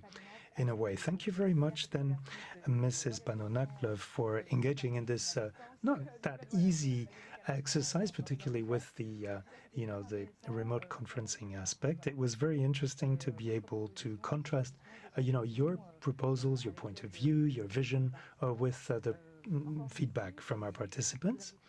So thanks again for that. Did you want to add a brief word? Absolutely. I just wanted to thank you, and above all, to thank the three previous speakers. I mean, it was truly, very specialized, very interesting to listen to them. And I think these pooling of good practice exercises at the European level are an excellent idea. I wanted to congratulate them for the quality of their presentations. Thank you very much. Perhaps I could ask you to turn off your mic and camera so that we can move on to the next speaker, who's going to be talking about the blue economy. And this morning we have Frederick Moncanido de Saint-Aignan, who is the chair of the French Maritime Cluster. And he has been kind enough to join us this morning to tell us about his own experience and his very detailed knowledge of all the areas that have to do with the blue economy. Can you hear us, Frédéric? I can hear you. Good morning. I hope you can hear me. So let's proceed as previously with Mrs. Panona. Could you tell us about your experience and how you were led to taking part in the first cycle of planning before we compare your perspective with that of the other participants? Now, good morning to you all, and thank you for having invited me to have this discussion with you. As Sophie Panonacle just said, well, the previous presentations showed how this is an important, complex issue, and we need a lot of precisions. Now, let me introduce the French Maritime or Marine Cluster to justify why I am conversant with marine economy. Now, this cluster gathers 440 players in marine economy, from transport to legal issues, insurance, banking, fisheries, and so on. Now, work on planning of marine space is an area I was involved in for some time now. There was a difficult startup in 2010, 2015, where there were really confrontations between the different actors of the economy and those who were interested in environmental protection and so on. So things have improved greatly, and proof of that is that we don't hear a lot about it. Before, when we heard about it, it was to criticize, that, people working in the marine environment do not talk a lot, but when they're not happy, they make their voice heard. Now, this is an important area for us, marine economy. When you compare the marine activities which took place 30 years ago and you compare with today, it's completely different. If you go on a coastline, you can realize that. And even to my mind, in the development of the blue economy, blue development, we're only at the beginning of the different marine activities which will continue increasing. So it's extremely important to have a basis from which to work, because for an economic player, what is important is to have stability, regulatory stability, geographic stability, investment stability. So the definition of spatial marine planning and the coastline strategic planning are very important. Where is such or such activity possible? Renewable energies, recreational activities, fisheries, defense activities, trade, and so on. This is the reason why we have worked a lot on these cases, and I agree with what Sophie Panona said. You won't be surprised to hear that, because I was her vice chair at the National Council of Inshore and offshore environment. It's important to hear different voices between elected representatives in the regions, environmental defense players, local elected representatives, and so on. So this is a complex area. And as I said, initially with a little bit of humor, well, between historic activities and new coming activities,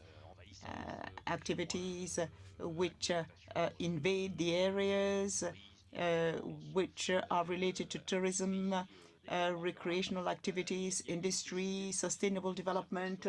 You need a lot of engagement, discussions, and this is the work that has been conducted for years now within the marine, the coastline council. So this is important for us.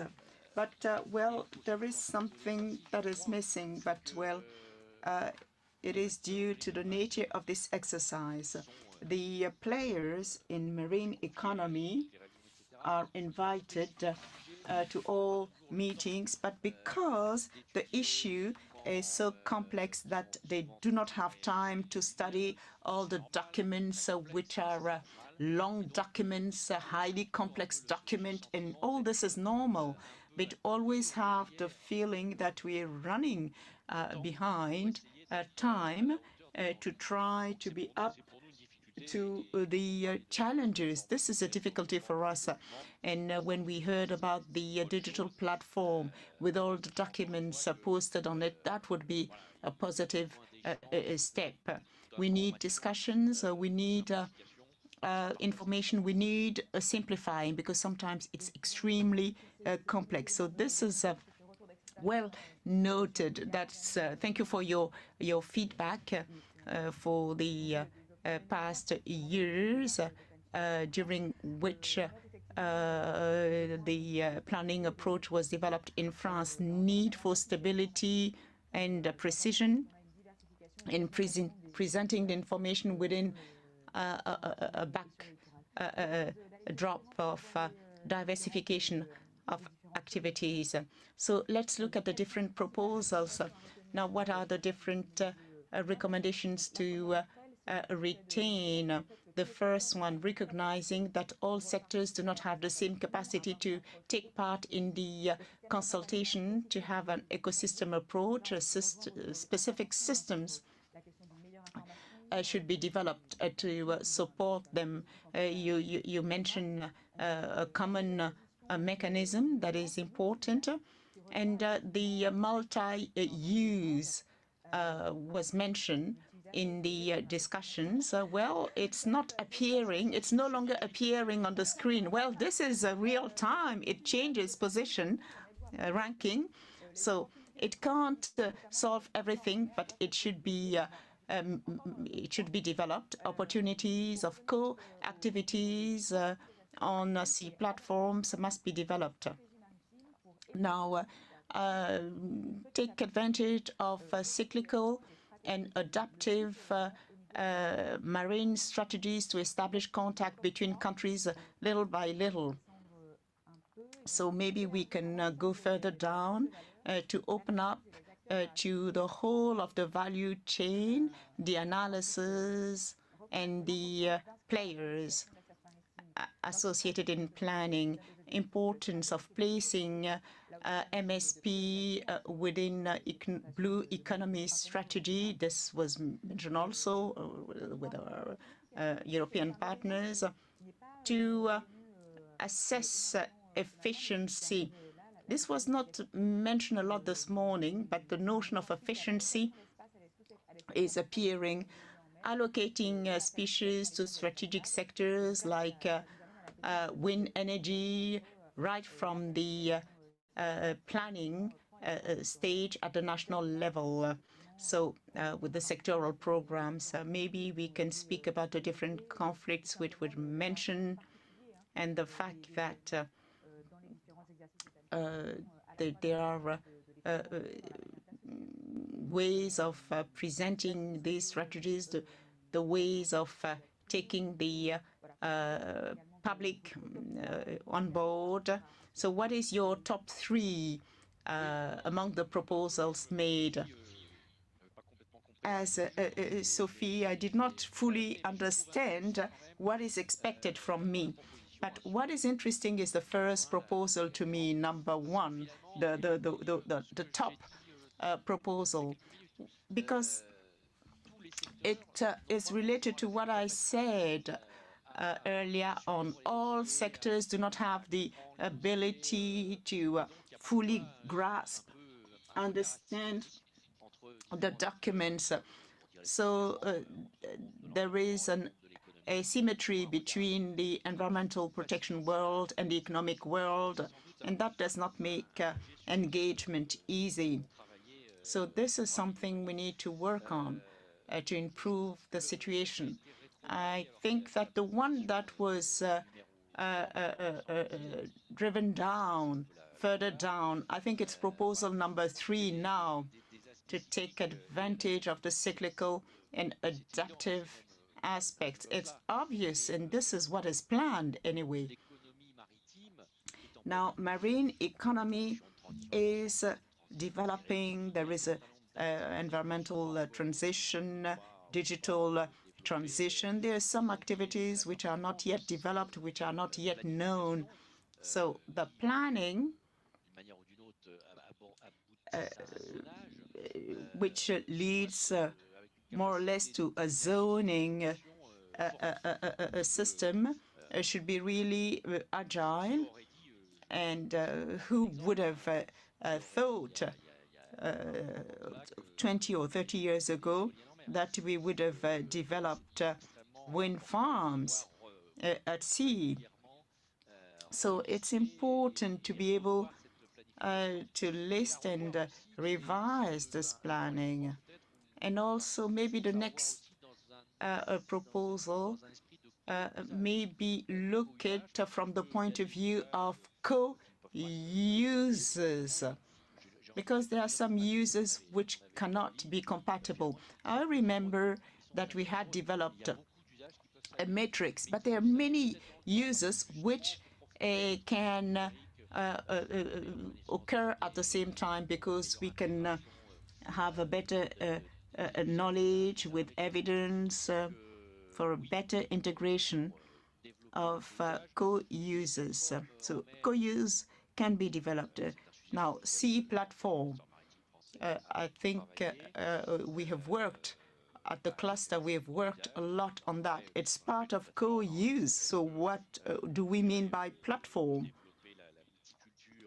Is it,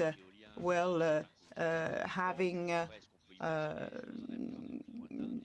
traditional activities near wind farms, but we can also have platforms with logistic activities, energy activities, tourist activities, aquaculture activities, and so on. These are the challenges we're likely to be faced with. And now to conclude on the renewable marine energy, which I think is the last one in the proposals. I'm surprised, but not that much, because I think that everything that is related to renewable marine energy is highly capitalistic, and one of the difficulties is to be able to invest in the long term. So capital expenditure is rather high. So from the point of view of economic players, it's important to allocate an area through a consultation and engagement process, but there should also be some degree of flexibility. I remember an area around Tréport, and there has been a conflict for the past 20 years because there was no degree of flexibility inserted at the time of planning. So there should be areas devoted to marine energy, but it should not be cast in stone too early in time. Otherwise, we run the risk of being faced with inconsistencies, and it's difficult to lift them. So thank you. You mentioned the different co-users, and there should be also flexibility to adapt to developments in time. There's another question that was brought to our knowledge: how to promote innovative economic projects, creating value, more particularly providing environmental high value, for instance, having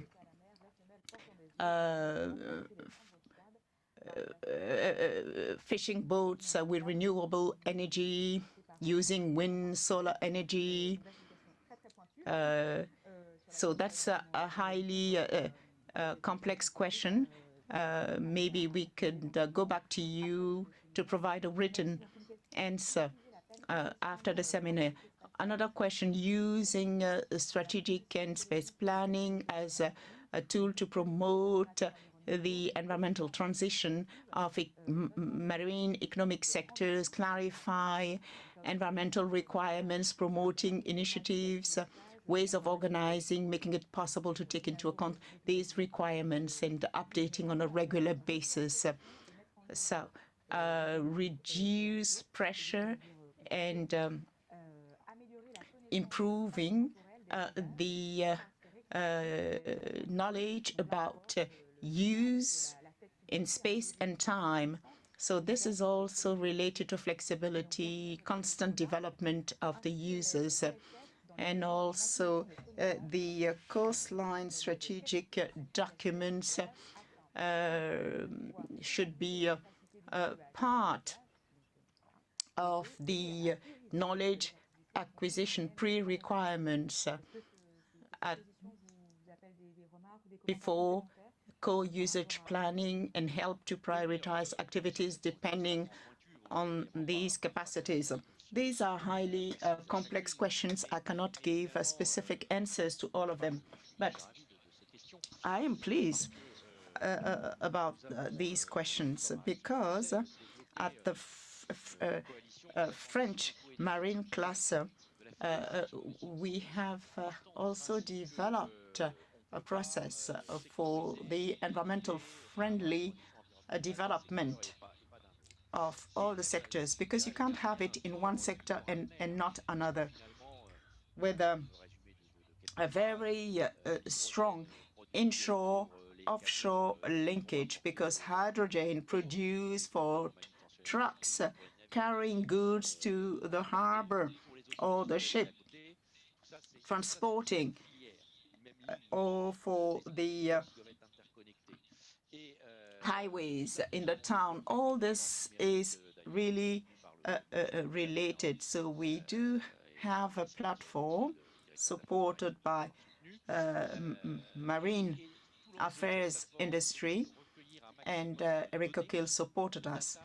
And the purpose of this platform is to collect data on the environmental impact of the marine sector, its transport, fisheries, and so on. All the data interconnected, arranged in time and space, because the 2030 data won't be the same as the ones in 2020. To develop a decision making tool to see what is the best option in terms of users, paths. Which one is the greener? Because if you produce electricity with coal, well, that is really not effective.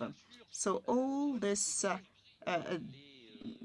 decision supporting tools will also help to plan, to develop the coastline strategic documents.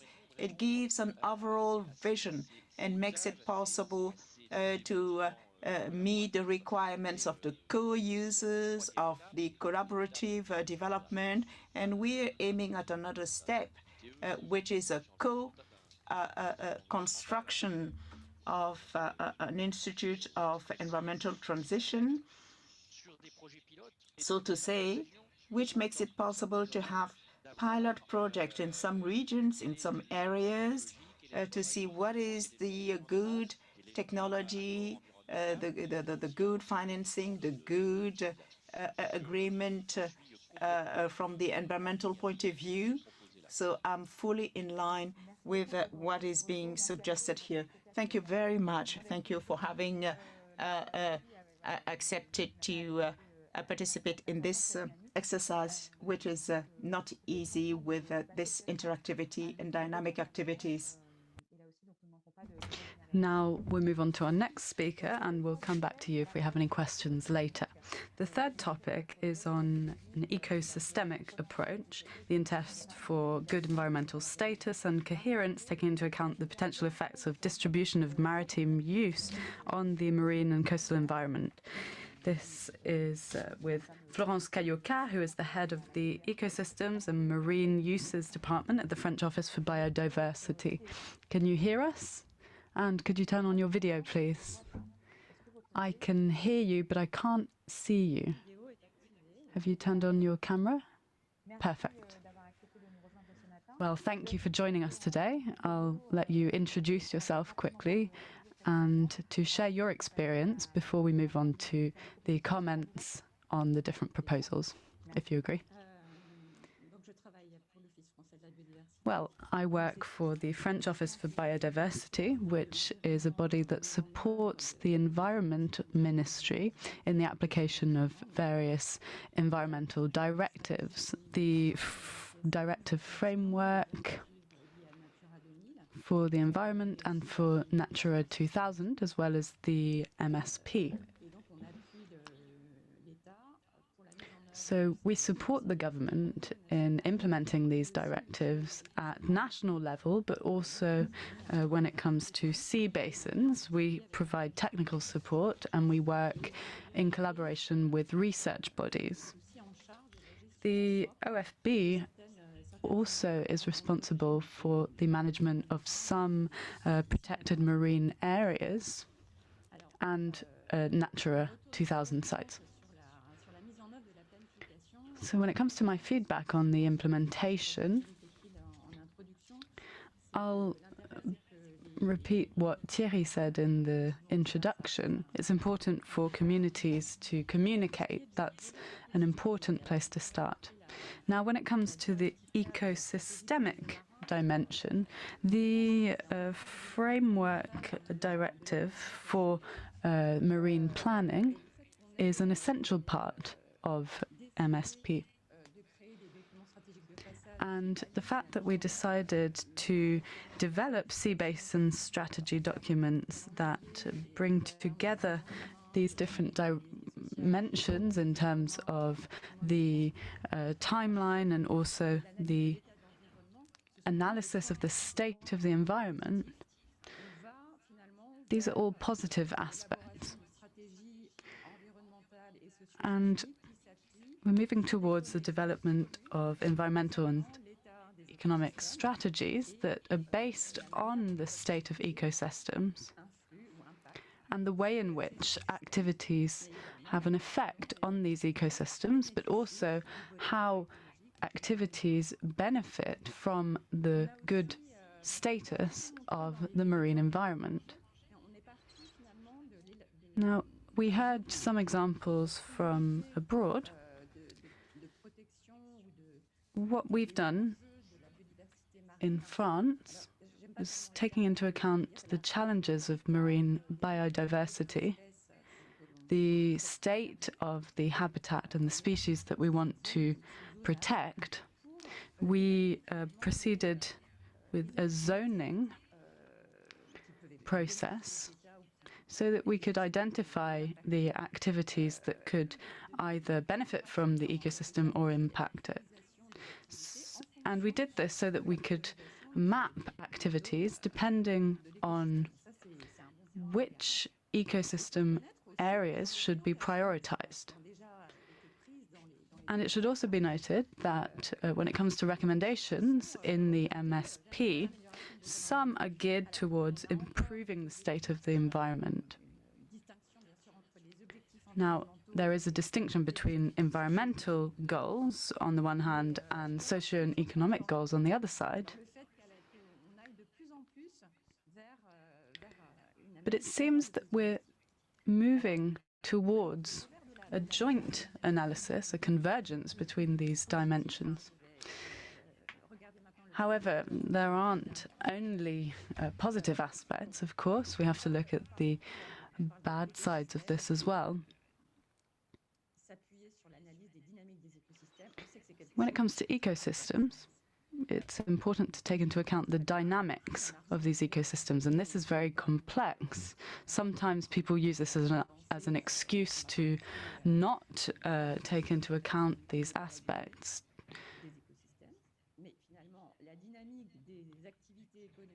But actually, the dynamics of economic activities and the interaction between these activities is extremely complex, as well as the dynamics between activities and ecosystems, as you can imagine.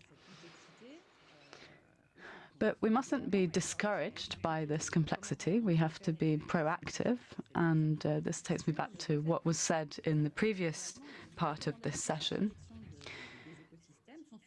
Recommendations on ecosystems are often seen as obstacles rather than opportunities, whereas actually,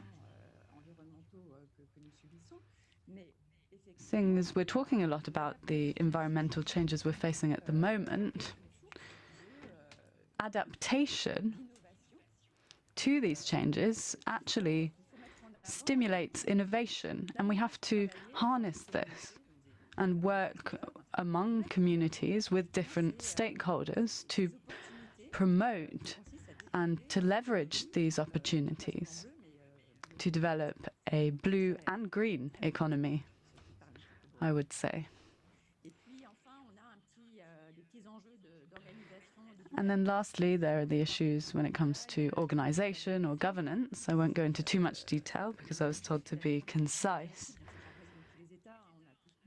Well, the fact is that, as is the case in most countries, we have to take into account different factors while involving stakeholders. I just wanted to offer some perspectives for the future. When it comes to analyses,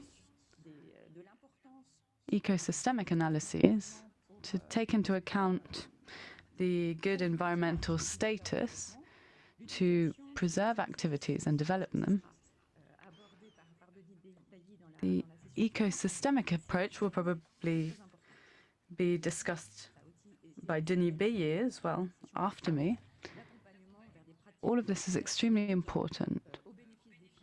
And we need to be focusing on activities that are that benefit from this ecosystemic approach.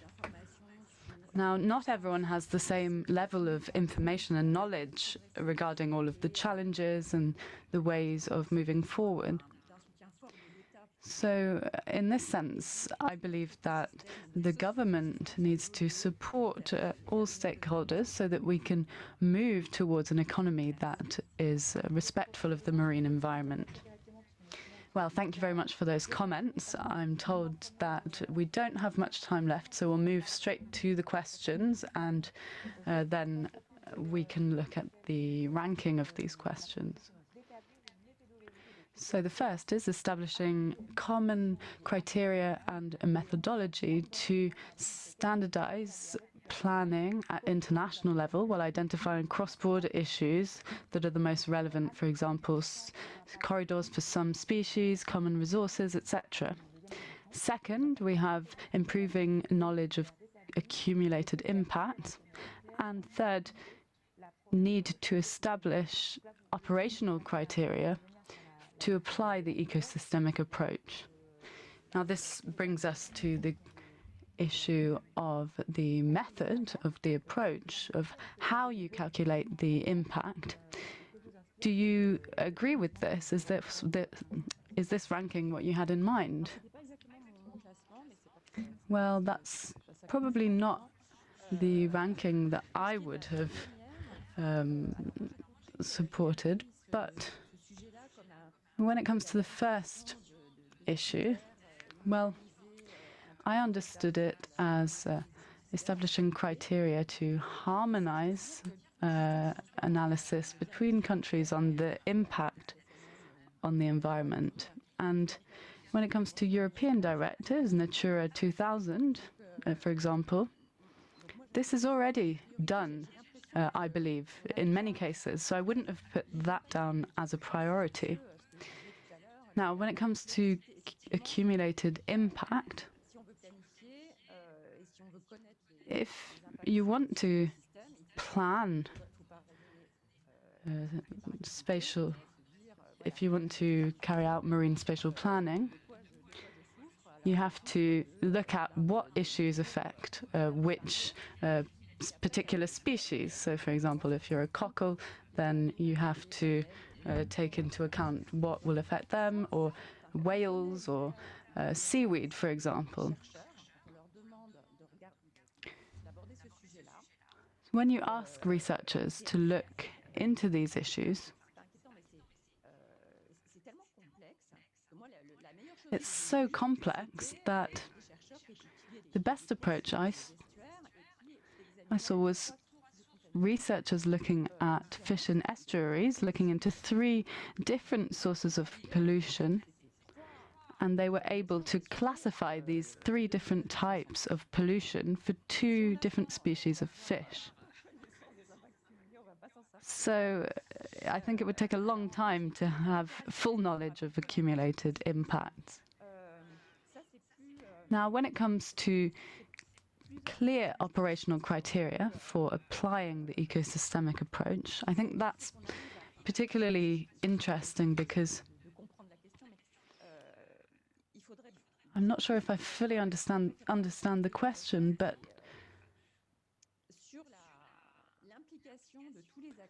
what I would say is that it's important to involve all stakeholders, show what's important from an economic perspective, what needs to be done, what we need to take into account to make sure that it's viable and doesn't have a negative impact on the ecosystem. And this should be done in a consultative manner. And I enjoyed the presentation of the United Kingdom, or England, in this sense.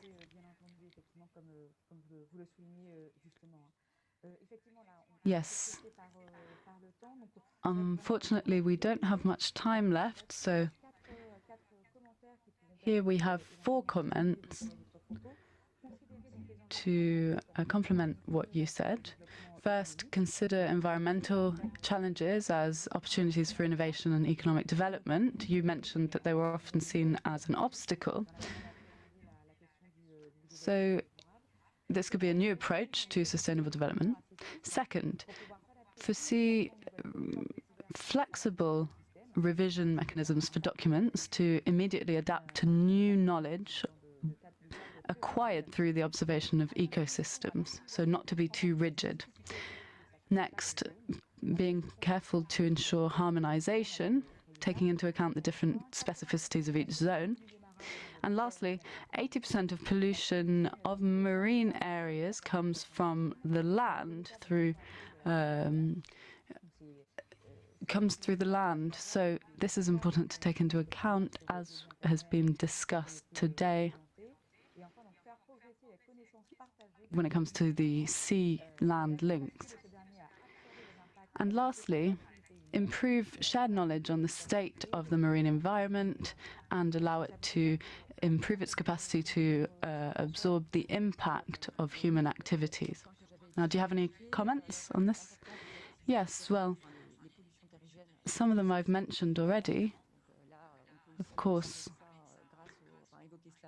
it's important to take into account the Framework Directive on water and marine environments.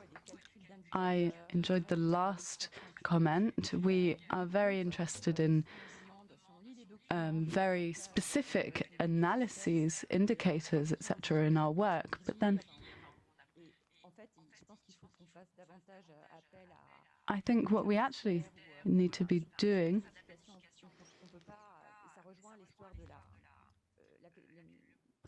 is making it more flexible, being more reactive. We don't actually know enough. We're talking about a living environment, so we need to take this into account in our decision making. Well, thank you very much for those comments and for reacting to those proposals. Thanks once again for taking part in this exercise, which is not always easy. I'm being told that we only have 20 minutes left. Due to the availability of speakers, or rather the interpreters that we have with us today, we will have to speed up, unfortunately. So thanks once again, Florence, for your comments. Now we'll move on to Denis Bailly to talk about knowledge, techniques, outputs, and to support the development of sea-basin strategy documents. Denis Bailly, can you hear us? Yes, now it's up to you to talk. You are the second to last speaker, so I hope that you'll be able to present your comments in a concise manner, if possible.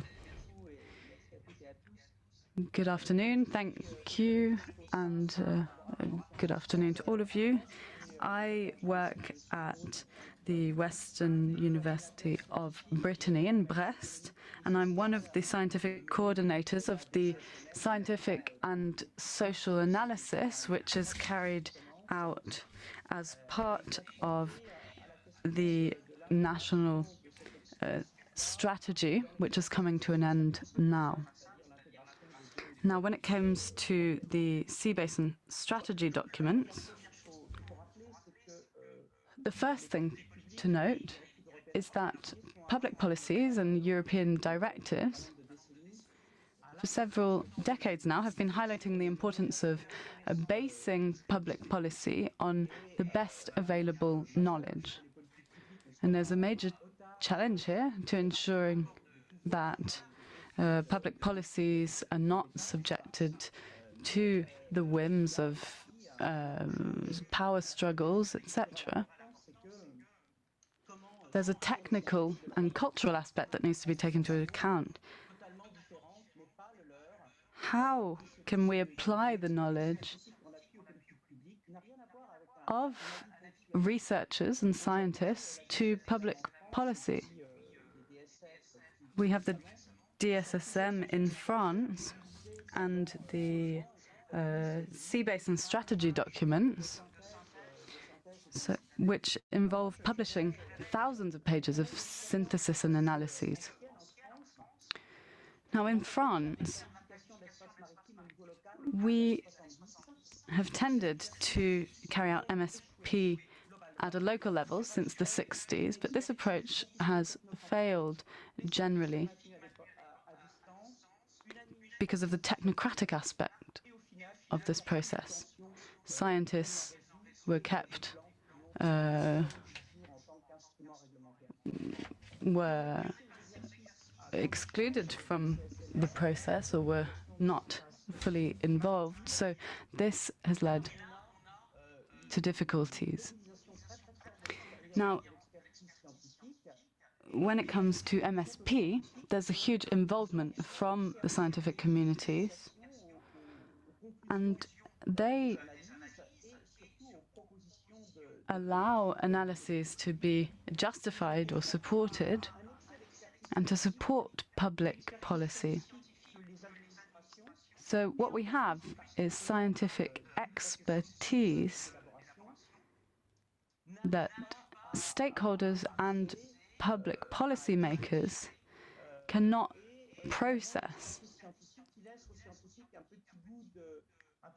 And scientific experts are left with a bitter taste, the impression that they haven't fully participated in this process.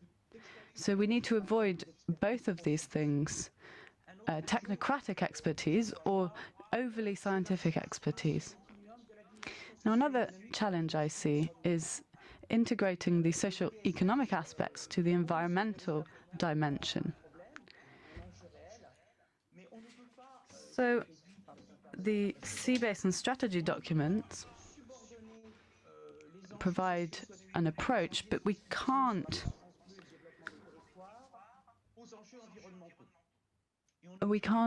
oppose environmental challenges to social and economic challenges. And we have to make sure that all of these aspects are taken into account. So we need expertise that's structured by environmental and social economic aspects that the submarine regions and local authorities consider to be central to local decision-making. So scientific expertise in this sense has to support ownership by these local authorities of this expertise so that they can apply it to the local challenges. We also need an analysis framework as part of the DSSM. There's a framework for ecosystemic services, which was mentioned by Florence earlier. These are analysis frameworks that have originated from environmental policies. Now, when it comes to developing and structuring knowledge, we need to use frameworks that are relevant to the analysis of spatial development, etc., so that the analyses that we produce allow us to prioritize challenges in these areas. And lastly, the major aspect here is that this expertise should be mobilized to support policies so that we can connect analyses and strategic decisions that are made with the application of these analyses. They have to be usable by stakeholders and decision makers alike. And then there are challenges when it comes to the format. The data must be readable. What are the indicators? Can maps be used? I believe that the major challenge is building together a definition with stakeholders and the authorities, which data is relevant, which maps are useful. And depending on the sea basin, these are completely different. So I would say, to conclude, that the major challenge is the narratives that accompany these outputs. We have to learn to build a narrative, stories that can be used for debate and negotiation. Thank you very much, Denis. Now, I suggest we move to the three proposals, the top three. The first regards supporting data collection to guide decision-making for the design of plans, to assess them and to implement them for potential improvements. And then, secondly, support by the scientific research sector is essential, with a budget for training and research on MSP and the integrated management of coastal areas and the blue economy. And lastly, involving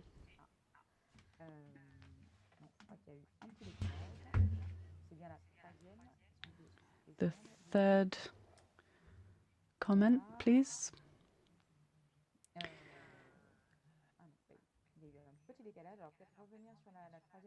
So let's go back to the third comment.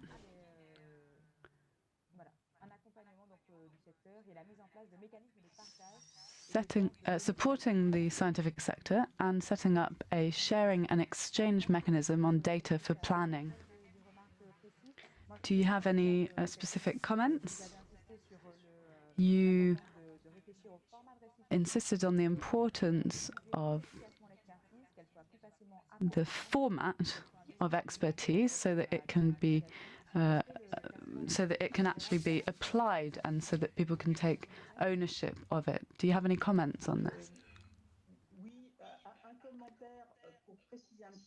Yes, I have one comment on the issue of data collection. What's very important is when we're carrying out expertise, we're synthesizing existing data. So we need to look at follow-up systems so that we can continuously collect data to ensure that when we carry out this expertise process, we're not carrying out analyses, we're collecting data that exists.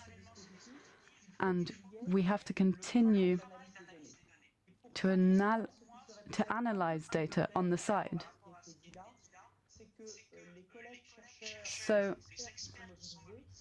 researchers and experts need to be trained when it comes to data analysis in a different way to the daily publication exercises that they undertake. And this research to support public policy must be further developed and more multidisciplinary and cross-cutting.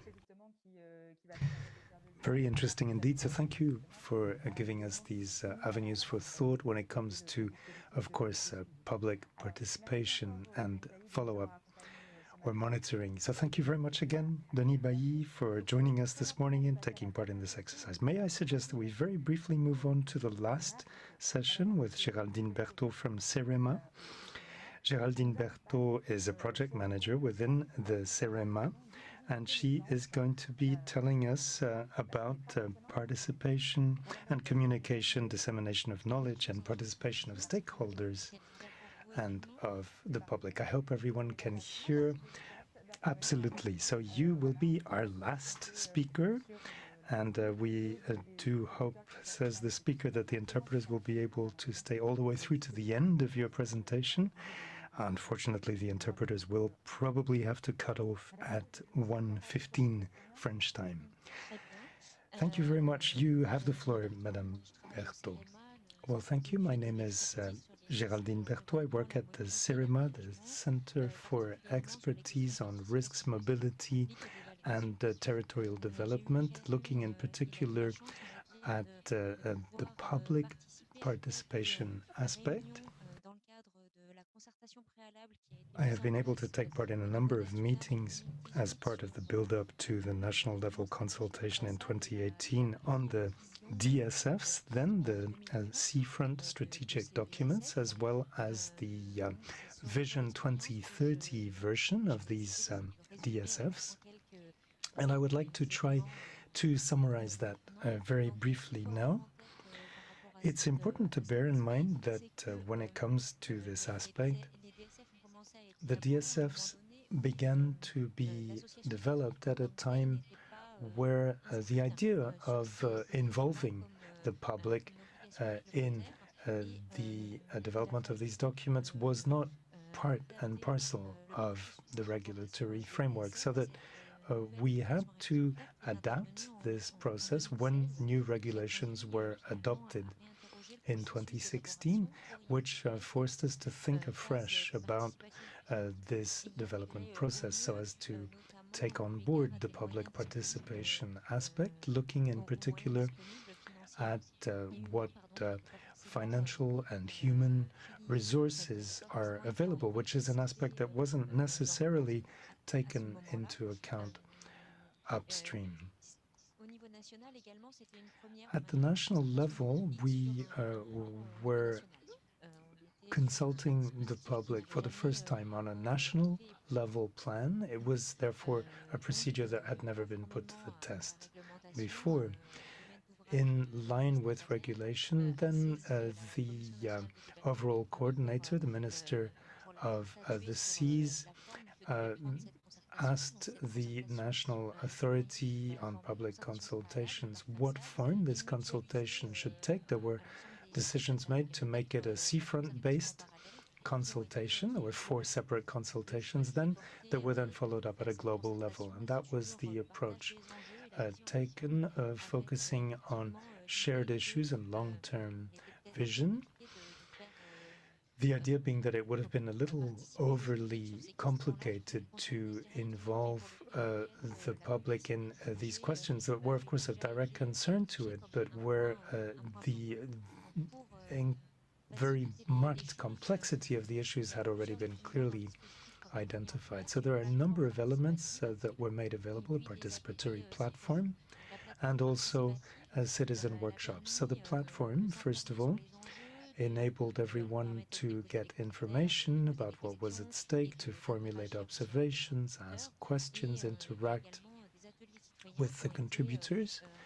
There were also citizen workshops that were set up and that concerned the different seafronts. For my part, I was able to take part in 2 on the North Atlantic Western Channel, or NAMO seafront, as it is known.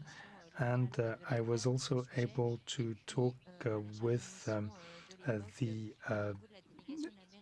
special delegates who were in charge of various planning-related entities. So, in other words, I had only a fragmentary experience. But on that basis, nevertheless, what I could say is that when it comes to the interactive platform, first of all, we had a pretty good level of participation with, nevertheless, some limitations, which are due to the nature of such platforms. The participants, for one thing, were not able to engage among themselves very much, and there wasn't really a design that was based on promoting the working towards a consensus or a common position. On the other hand, one of the strong points is of the platform is that it lasts over time, so that you can still go back today and look at the various comments and how things developed over time. It is potentially useful input for a later cycle of consultation. As for the citizen workshops, these provided an opportunity to work through ideas together and to try to develop ideas together. But it must be said that the participants were not so much,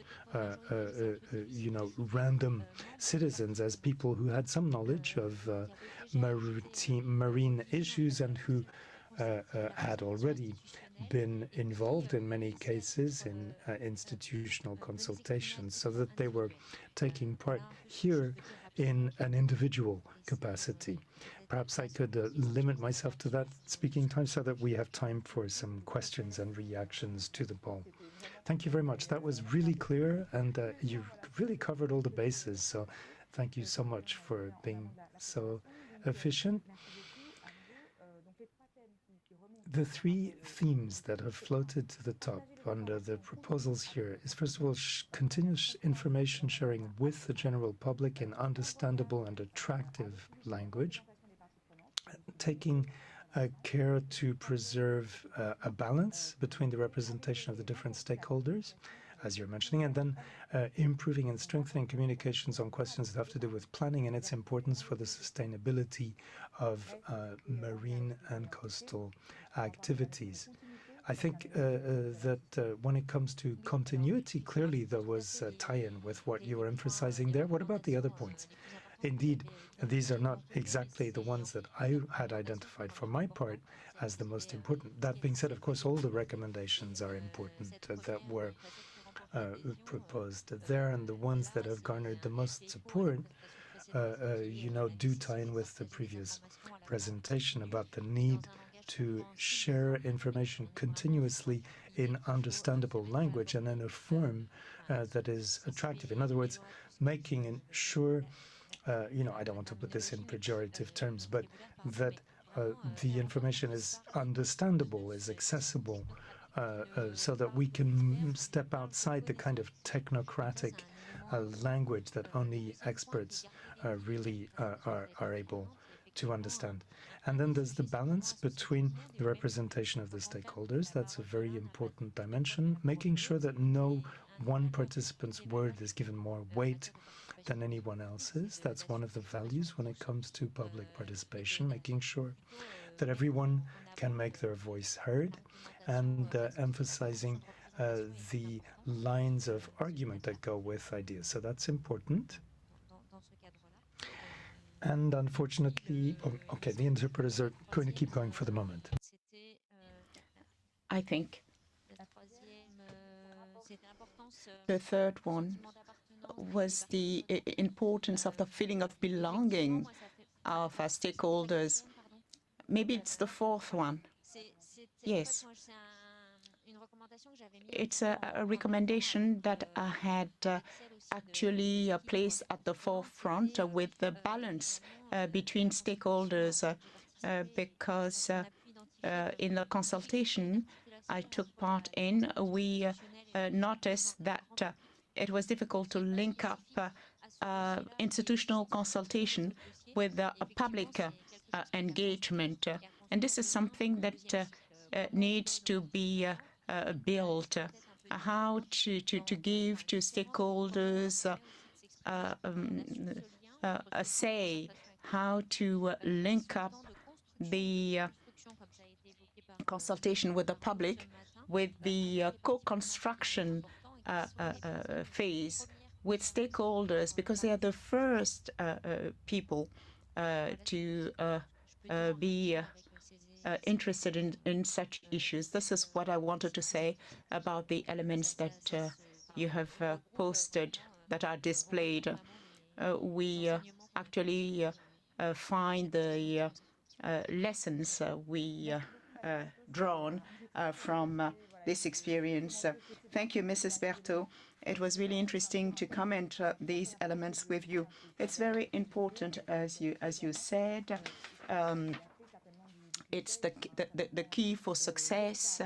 It's a key for reliability. We stand to learn a lot from our European partners, using as a source of inspiration the different exercises, the different engagement with the public that were mentioned by our English colleague this morning. So I'd like to thank you all for your contribution. I'd like to thank the interpreters who were with us and who were made available by UNESCO's team.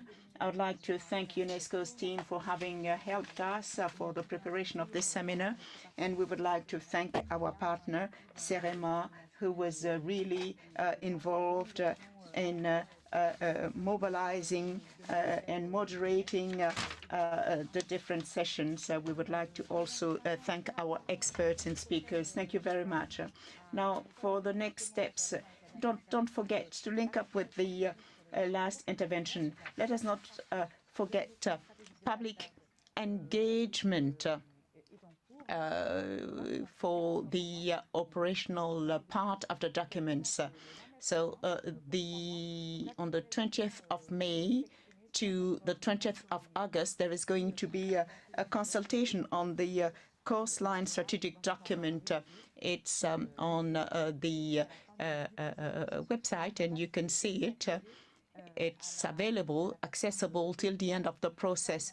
And you also have a Geo-Littoral platform, which gives access to the maps, the French maps, which were also mentioned during our discussions. So lastly, we will link up with our partners to maybe get back to you with answers to the questions you asked this morning and which were not answered. And we will also give you elements to listen to the broadcast of this seminar, because it was recorded this morning in different languages. Thank you very much for having stayed behind your screens for 3 years. You have been very active in the discussions, answering the questions. Thank you very much. And we will keep in touch with you. And Alia will display the last slide, inviting you to visit the site of MSP Global. The project is being concluded. There are recommendations that we have built together this morning. They will feed in to this process. So our recommendations and the pool that were organized this morning will be fed into the MSP Global project. So that brings us to the end of this seminar. Thank you very much, and we'll meet again for other opportunities to engage. Thank you. Goodbye.